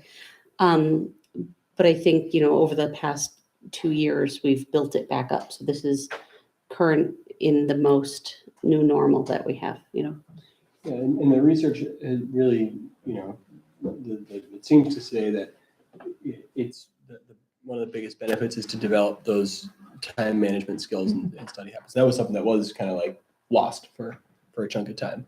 And so as we're building that back up, I mean, I think that's where we're going to see the impact is time management and being able to develop those study habits, which will set them up for success as they matriculate up through. It's been really informative. It's a far cry from what I grew up with for homework. I'm always just not, I shouldn't say I'm surprised. I sort of expected and yet still pleasantly surprised at the number of times I find our district's way to meet an individual student's needs. And so we're talking about a district-wide practice and habit, and yet there's all kinds of commentary about like, and the teachers stay late, so if you're having a problem, or you have a conversation when you go in, if you couldn't figure out how to do questions 4 and 5, that there's like an expectation that there's a conversation with your teacher. But you all may have grown up with something very different, and that may be the norm that you expect. Having gone to school in a much larger district, that was not at all the expectation. It's like you turned your homework in, it was right or wrong, and it was your grade. And the idea that this is helping our teachers figure out how to be better instructors for individual students, I think is really impressive that we're I able agree. to do and deliver, because we have small classes that we can do that with. And I think the more clearly and consistently we can communicate that out to families, So that they know all that the that's what's better. happening, right? Or if homework is a real struggle for a family, proactively letting everyone know how we can communicate about it, I Right. think is very helpful. Yeah. So, Our household's experience with homework is just starting, but it's off to a grand start, and the communication has been very clear and very proactive and personalized. So if our experience is what everybody else has, smooth sailing. So I hope. So anything else before we close it? You've been really quiet. Do you want to talk about homework? I wanted to listen about homework. You were in the wrong seat all night, and now you're what just to do. off your game. Okay. So moving on from homework, we get to administrative reports. Yeah, so I'll kick that off. You have my report. We are continuing to work on our ELA curriculum. We're going to be working with the collaborative. The gentleman who did our training in the summer is going to be doing some workshops with each school. at Smith Academy at Hatfield Elementary School, and then we're going to be working as an ELA curriculum, mapping out the entire K through 12, pre-K through 12 curriculum for ELA. I'm hoping that we'll get that done by the end of June, and we'll be building units along throughout the year that are already being taught. So as all curriculum work is, we're kind of building the plane as we're flying it. It's just the nature of what curriculum work kind of has to look like. We're partnering with Hadley and Granby on a career technical education grant. I mentioned this briefly, I think last May. We applied for it. Dr. McKenzie and McKenzie out of Hadley took a lead role. They're going to be the finance fiscal agent, but we're going to have teachers and administrators from each of the districts working together to essentially build a public safety pathway for students. This year is the planning grant. So how that turns out for the fall, that's the goal, is to actually launch a fall course set of courses. These might be courses that are already in existence or new ones that need to be designed. So it'll be good that we can do that. We are also doing a similar partnership around world languages to look at our curriculum work for world languages, and this will help us eventually, hopefully, attract a teacher. But certainly a ongoing conversation between and among the three districts that are involved. Just an FYI on where we are with Suzer IT. So Ben Snyder, who had been our director of technology, he has moved up in the Suzer IT hierarchy, and he's now the director of networks. He continues to do a lot of work with us in terms of projects that he started, and is handing off to his person that he is that's replaced him, Todd Schubach, and Todd is working with us as well as we have a field person, technology person on site 3 to 4 days a week, depending. And then, of course, we have the help desk. So I think our needs are continuing to be met pretty extensively. We are trying to, before Ben left, we worked on our copier contract, and we hope to be saving about $500 a month on moving from our Ricoh copiers to our to Canon copiers. So that'll be an ongoing savings that we can count on in approximately 2 months starting. So when we end off Ricoh and move on to Canon. We are working on an issue that was identified last spring on our boilers, some confusion back and forth. Our technicians didn't believe that the type of boiler that we have required a low water indicator switch. And it's one of those things. We've had them inspected for the last 20 years. It's never been brought to light. But new inspector, new company, new review of what the rules are. And so this inspector says it's required, so we will go forward and install that. The boiler was long. So hopefully we can get it in before we have to replace it. We finished off the security ATM. We were very grateful for that annual town meeting warrant. I believe it was actually in 2018 it started. So we finished that off with buying some interior cameras and for both schools to give more interior access, visual access to the main offices. We still have one exterior camera at the Smith Academy that we've got to replace because it broke. Unfortunately, that technology is getting outdated, so we need to replace that one, and we'll work on doing that in the coming weeks. Along with our pickleball conversation, I think Smith Academy is a mecca for recreation. I did meet with the town administrator she brought us up to speed along with Connor, Dr. Crystal, and we talked about Day Pond and their plans, the Recreation Committee's desire to dredge the pond and stock it on an ongoing basis so that they will live. So maybe aerate the water so that the fish will live longer than one day, and that will come forward. The fishing club was very happy. Yes. And I think it'll be just a really nice recreational place to have. It'll be the walking path will go there, and we could have benches that are there. Be nice. I think it'll be great.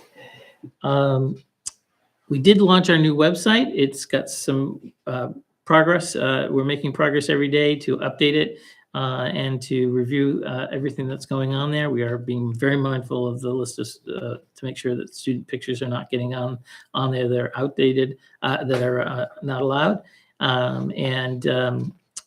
One of the things that we need to do is we did a training on our administrative staff to be able to do it independently on the updating. We've probably got to have them back to do that, just to make sure that we are doing that correctly and being able to do that well and efficiently.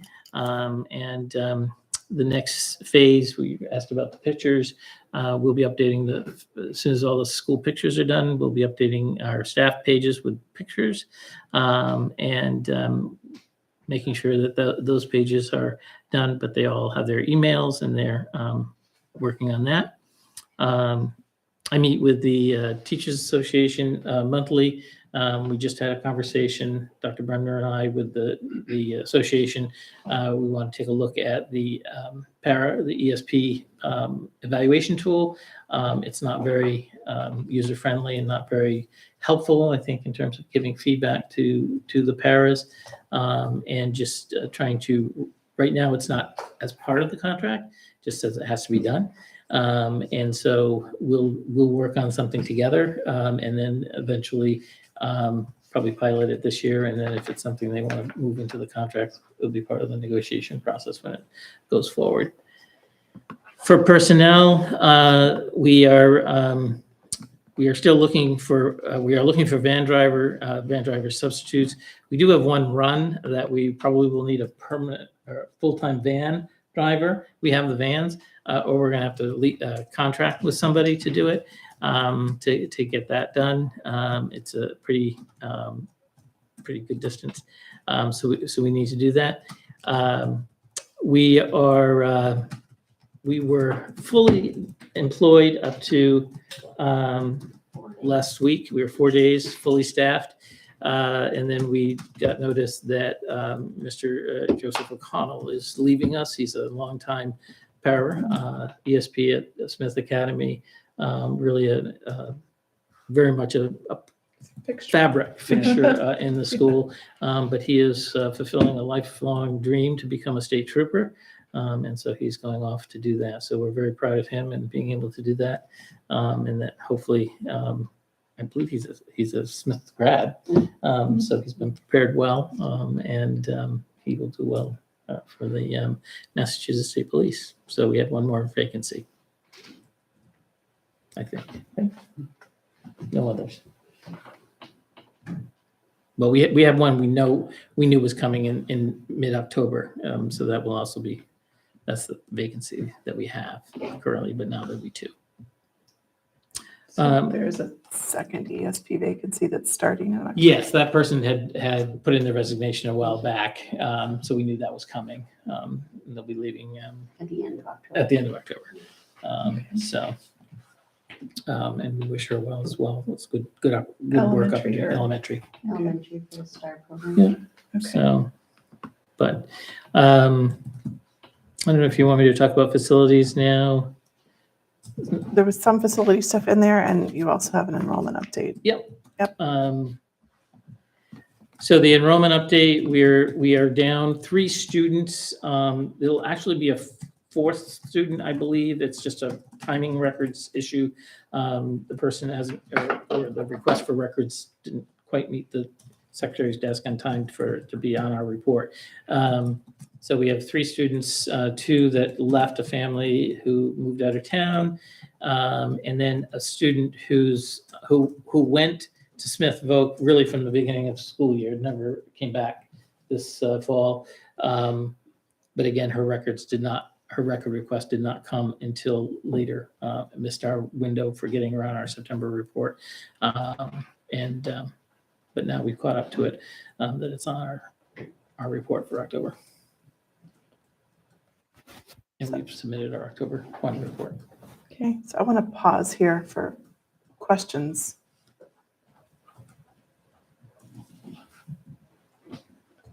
Was there also, and maybe Molly's gonna talk about it, but was there a change in the BCBA support? Yeah, I'll talk about it. That was never a personnel, that was contracted anyways, and we changed the contract. So Okay, so we'll get to that while we're still with Mr. Wood. Any updates on the roof grant?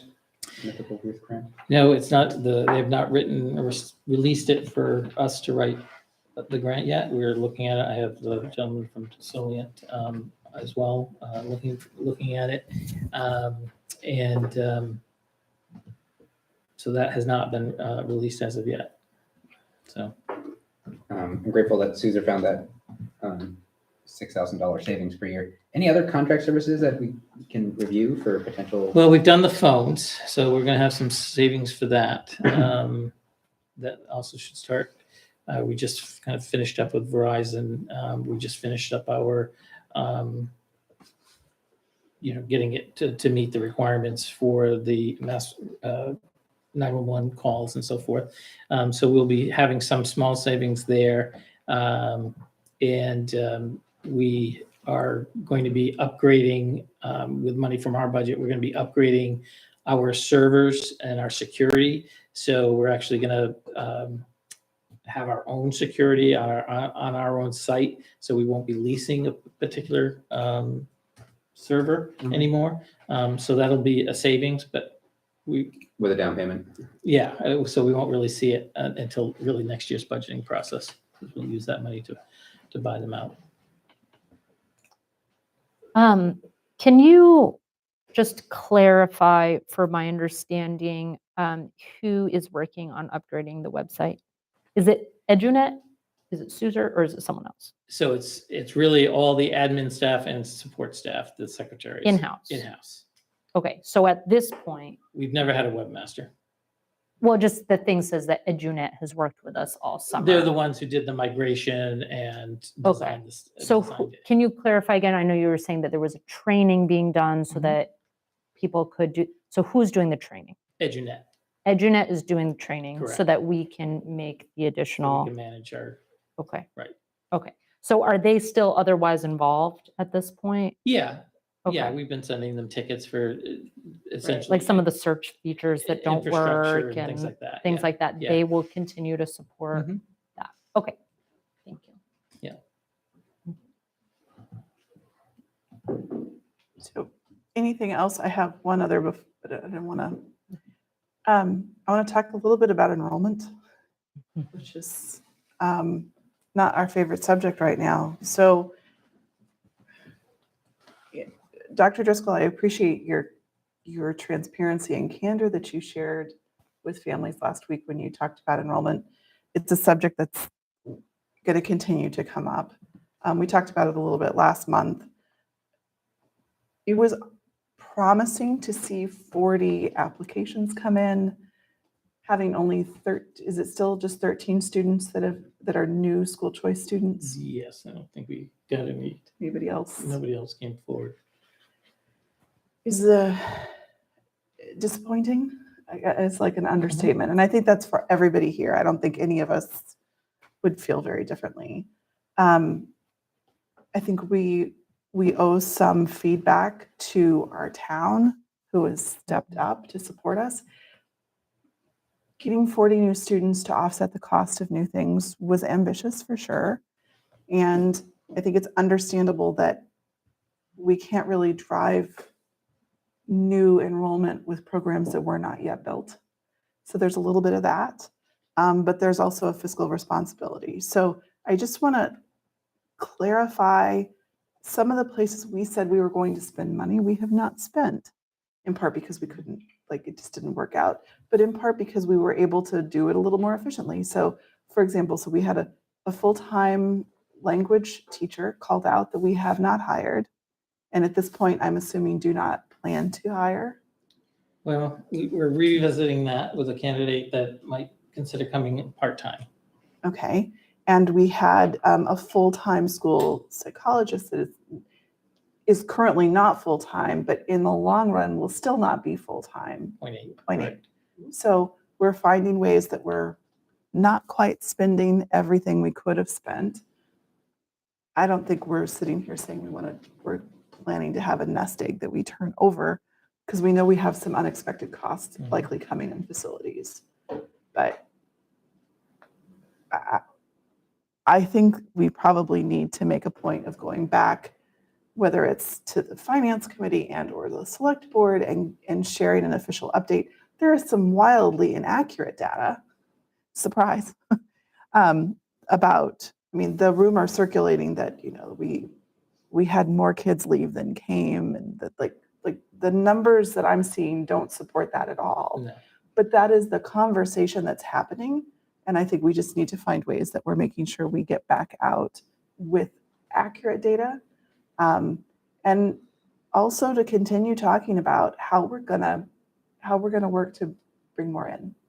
And one of the things I saw in the district, I guess I should wait to let you talk about the district improvement plan check-in, but I noticed that there's a conversation planned with families about keeping our own families. So I'm hoping we'll hear a little bit more about that tonight too. So anybody else have a better, feel differently about going back and having an accounting to those that help review budgets prior to budget season? Yeah, I mean, I think we have to. I think we have to. You know, it's the responsible thing to do. We asked for some extra money. The town was gracious enough to come through for it, and we need to show them the results or lack thereof and what we plan to do going forward. And I think that's going to be a big part of the budget conversation. So there is no budget update tonight because the budget subcommittee doesn't meet until later this week. Just one of the flukes of the month. So that will be something we continue, and we'll come back and share updates. But I just wanted to kind of put that out there while we were together. Okay. So is there more on facilities or no? Just that just today, I did finally get a quote on the heat exchange unit that we'll need for heat in the gym at Smith Academy. It did come in under $10,000. I need to talk to them about it just to make sure I understand all the components of it. But we need to get going on that piece of work ASAP so that we have heat in November. Just have to work that much harder in the gym. Yeah. Just be warm. Mr. Richards will appreciate that. Yes. Okay. Dr. Driscoll? Just a brief update tonight. We're kind of in the thick of the iReady diagnostic assessment that we did with Matt last week. And we are in the process of doing ELA tomorrow. So that way we can analyze that data to look at trends, look at what it means for instruction, look at student growth throughout the year. Last week, which was not last week, it was at the writing desk, so 2 weeks ago, we had our release day. Staff engaged around interdisciplinary lesson and unit planning. The conversations were really rich and wonderful, and the projects that teachers are planning are just, they're great. So I'm really excited to see those kind of take hold this year and get implemented. We have our open house on the 19th.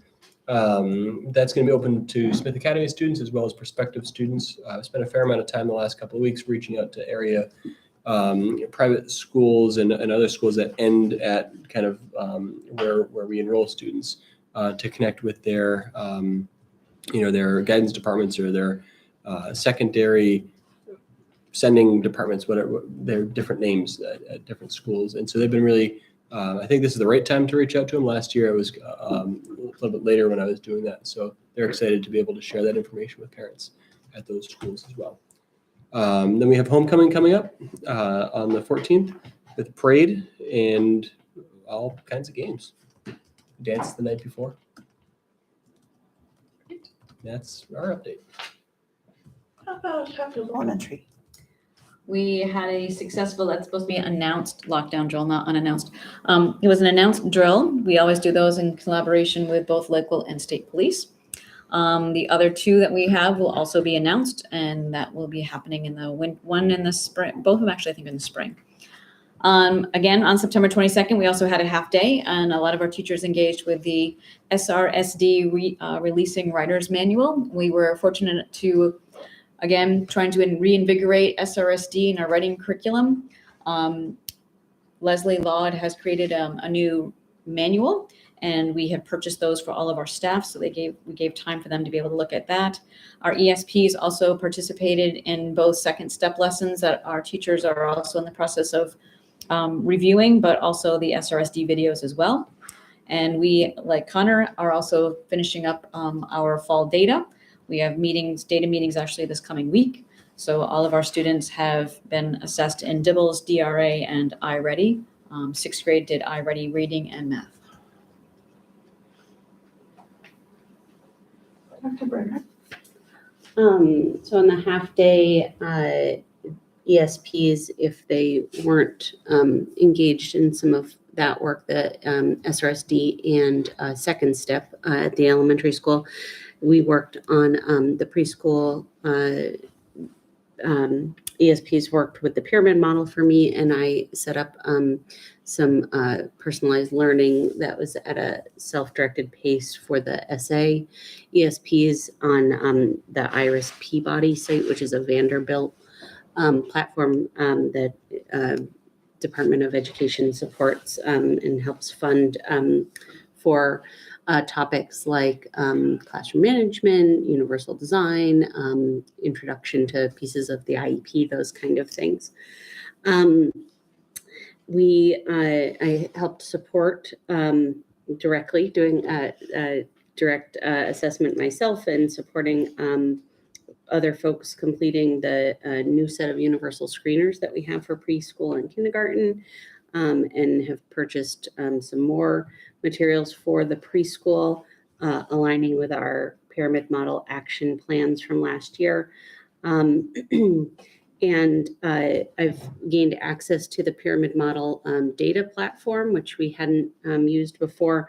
So we're inputting some of our social emotional screeners, like the ages and stages questionnaire, which we're using with our preschool there in order to be able to run some reports and look at data in a different way, which is nice instead of my very strange and complicated Google folders of things that we were using.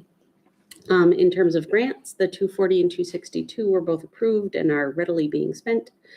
I've been supporting Melissa and Connor had already worked with Melissa on getting the title grants. Those are still in process.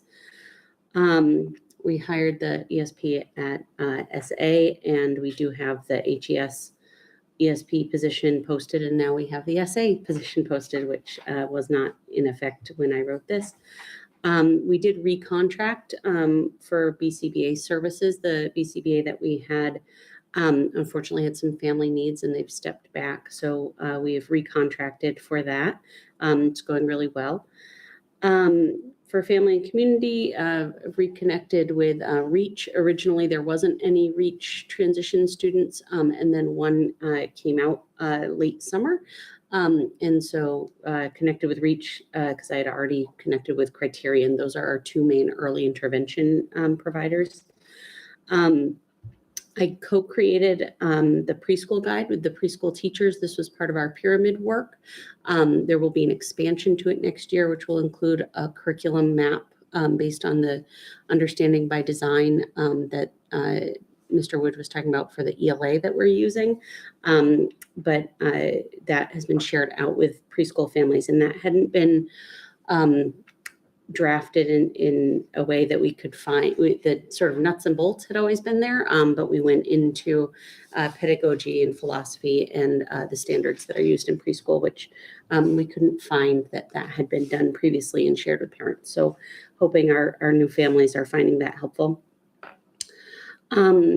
We continue to utilize our single driver, and our van we are expanding that to be able to have our STAR program be able to go into the community and practice some functional life skills math at Big Y and Dollar Tree and some other places.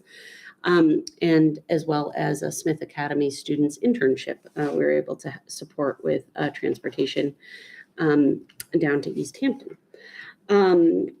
We put out the September survey for student services and have been processing that. To that end, I've opened up a parent forum, for lack of a better term, for this Thursday because we're looking for new folks to come in, rebuild our CPAC.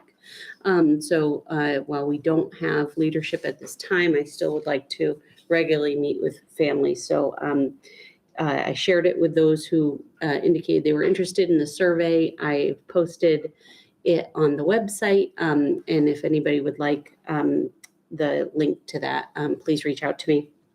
I didn't want to post the whole link on the website, so I didn't want it to be like corrupted. It makes me nervous. We partnered with the Zephyr Center to offer a sensory space at the HES Open House. So again, connecting with our community. Let me see, just some things about how we spend our money is to support our staff attending high quality professional development. So some of that is our STAR teacher has attended one and has another this week, I think. A 2-day augmentative and adaptive communication training with the collaborative. And then myself and our 3 clinical staff, so the two staff we have had and our new Dr. Bill are going to a 504 training later in the fall, presented by Western Mass Sped Directors. And the next one is free, but myself and 2 staff, one from each building, are attending the full day Train the Trainer on the new IEP that is in Springfield. And both our SLP and SLPA are attending the ASHA conference in Boston later this fall, which is important work to make sure that we have updated research in place for all of our specialists. Questions? Okay. Oh, wait, sorry. I am wondering, so fall benchmark data is about to be wrapped up. I'm wondering when the committee might have access to the dashboard data? I believe they were doing that in November. Yes. November. So that is our next deep dive. And I will seek your questions in. Did that work out well to have questions in advance? Like we tried to get that well in advance. So anticipate I will be seeking your, what do you want to learn about the data dashboard or see from the data dashboard presentation, which may be multiple things. Which will be our next meeting. Which will be the next meeting, correct. And then I was wondering with the new curriculum that we're launching and then the professional development that we're doing, having some kind of, like we keep coming to these meetings and hearing updates about all the great trainings that are happening. If there's a way to provide like a professional development history to kind of where like a place where we can look at, here's the new curriculum that we purchased, and then here is, by grade level, the professional development opportunities that staff have had and who's completing that training. As kind of a long-term marker in moving forward for where we are. Called out in our district improvement plan. I mean, that's kind of within that. Right. So I feel like we come to these meetings and I write my notes, and then now we're looking at the data dashboard, right? So you're looking to see if the way that we're doing training and what we're doing is paying off, but it gets difficult in meeting to kind of pull it all together and see where we're doing really well and where we could potentially I will have seek to improvements. add that to an agenda. Great. Thank you very much.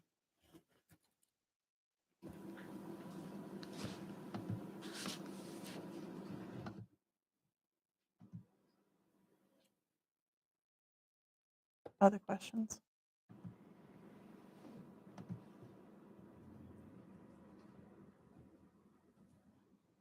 Did you want to talk about the district improvement plan?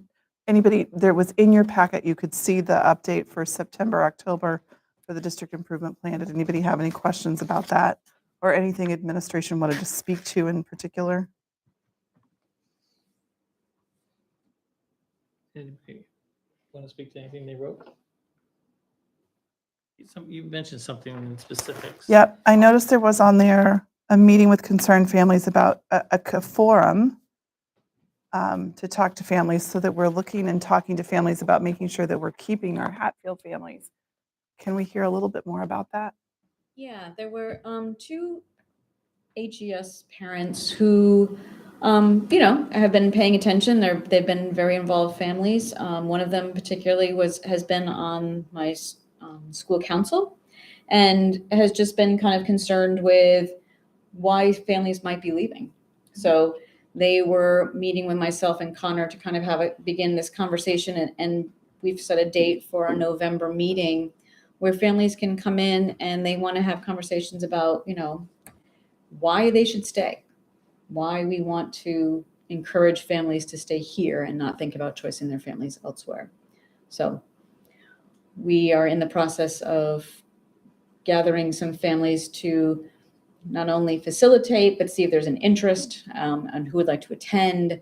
And then depending upon the amount of families who are interested in attending, thinking about the amount of facilitators, because we felt like, we were honest, they were asking questions like, have Connor and I had exit interviews with any and all of the families that have choiced out? And we absolutely have. But I was honest and I said, as much as I can ask questions, I don't really feel that families are 100% honest with me about why they're truly leaving. And maybe that's because I'm the principal and that these conversations are happening in my office. They might be more likely to open up to someone who wasn't an administrator. So I was going to put forth some questions to some of the staff, some of the veteran staff in the elementary school too, to see, would parents be more comfortable opening up and talking with a stranger, another parent that they may or may not know, or even a classroom teacher that they may or may not know, but who also, because there's quite a few teachers, and at least in the elementary school, and I'm sure the high school as well, but I can know a little bit more about them at the elementary school. Veteran staff who also live in town and their children have gone through the school system. So families might be a little bit more comfortable talking with them. But the idea was to have this be more of maybe a large group gathering, but breaking up into smaller, more manageable triads or quads to kind of have a set amount of questions that families would be willing to hopefully answer about convincing them to stay rather than leaving. And if they were thinking about leaving, what might we can do now before that becomes a reality, and we can keep it more at the either question level or we can do something more actionable.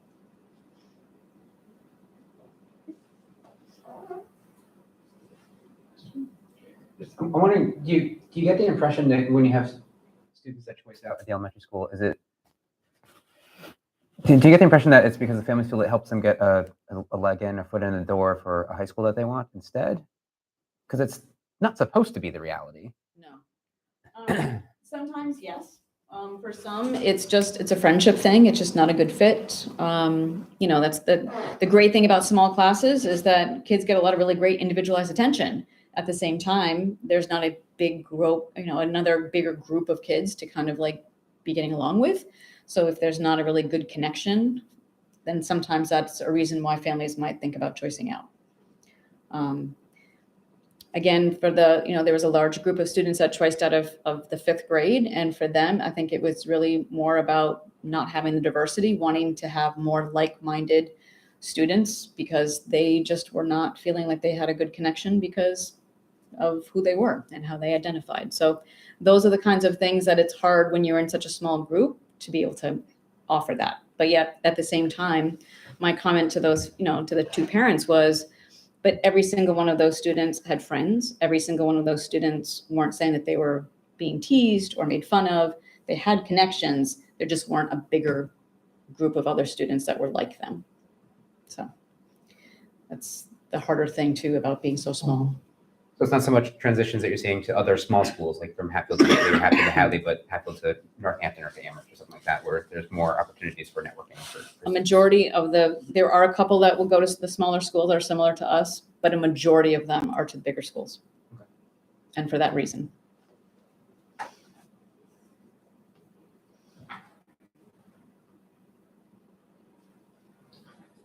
Anything else before we close out this evening? Okay. Thank you guys for hanging in there. I appreciate it. Is there a motion to adjourn? I will make that motion. A second? Seconded. Great. All in favor? Aye. Aye. Thank you all.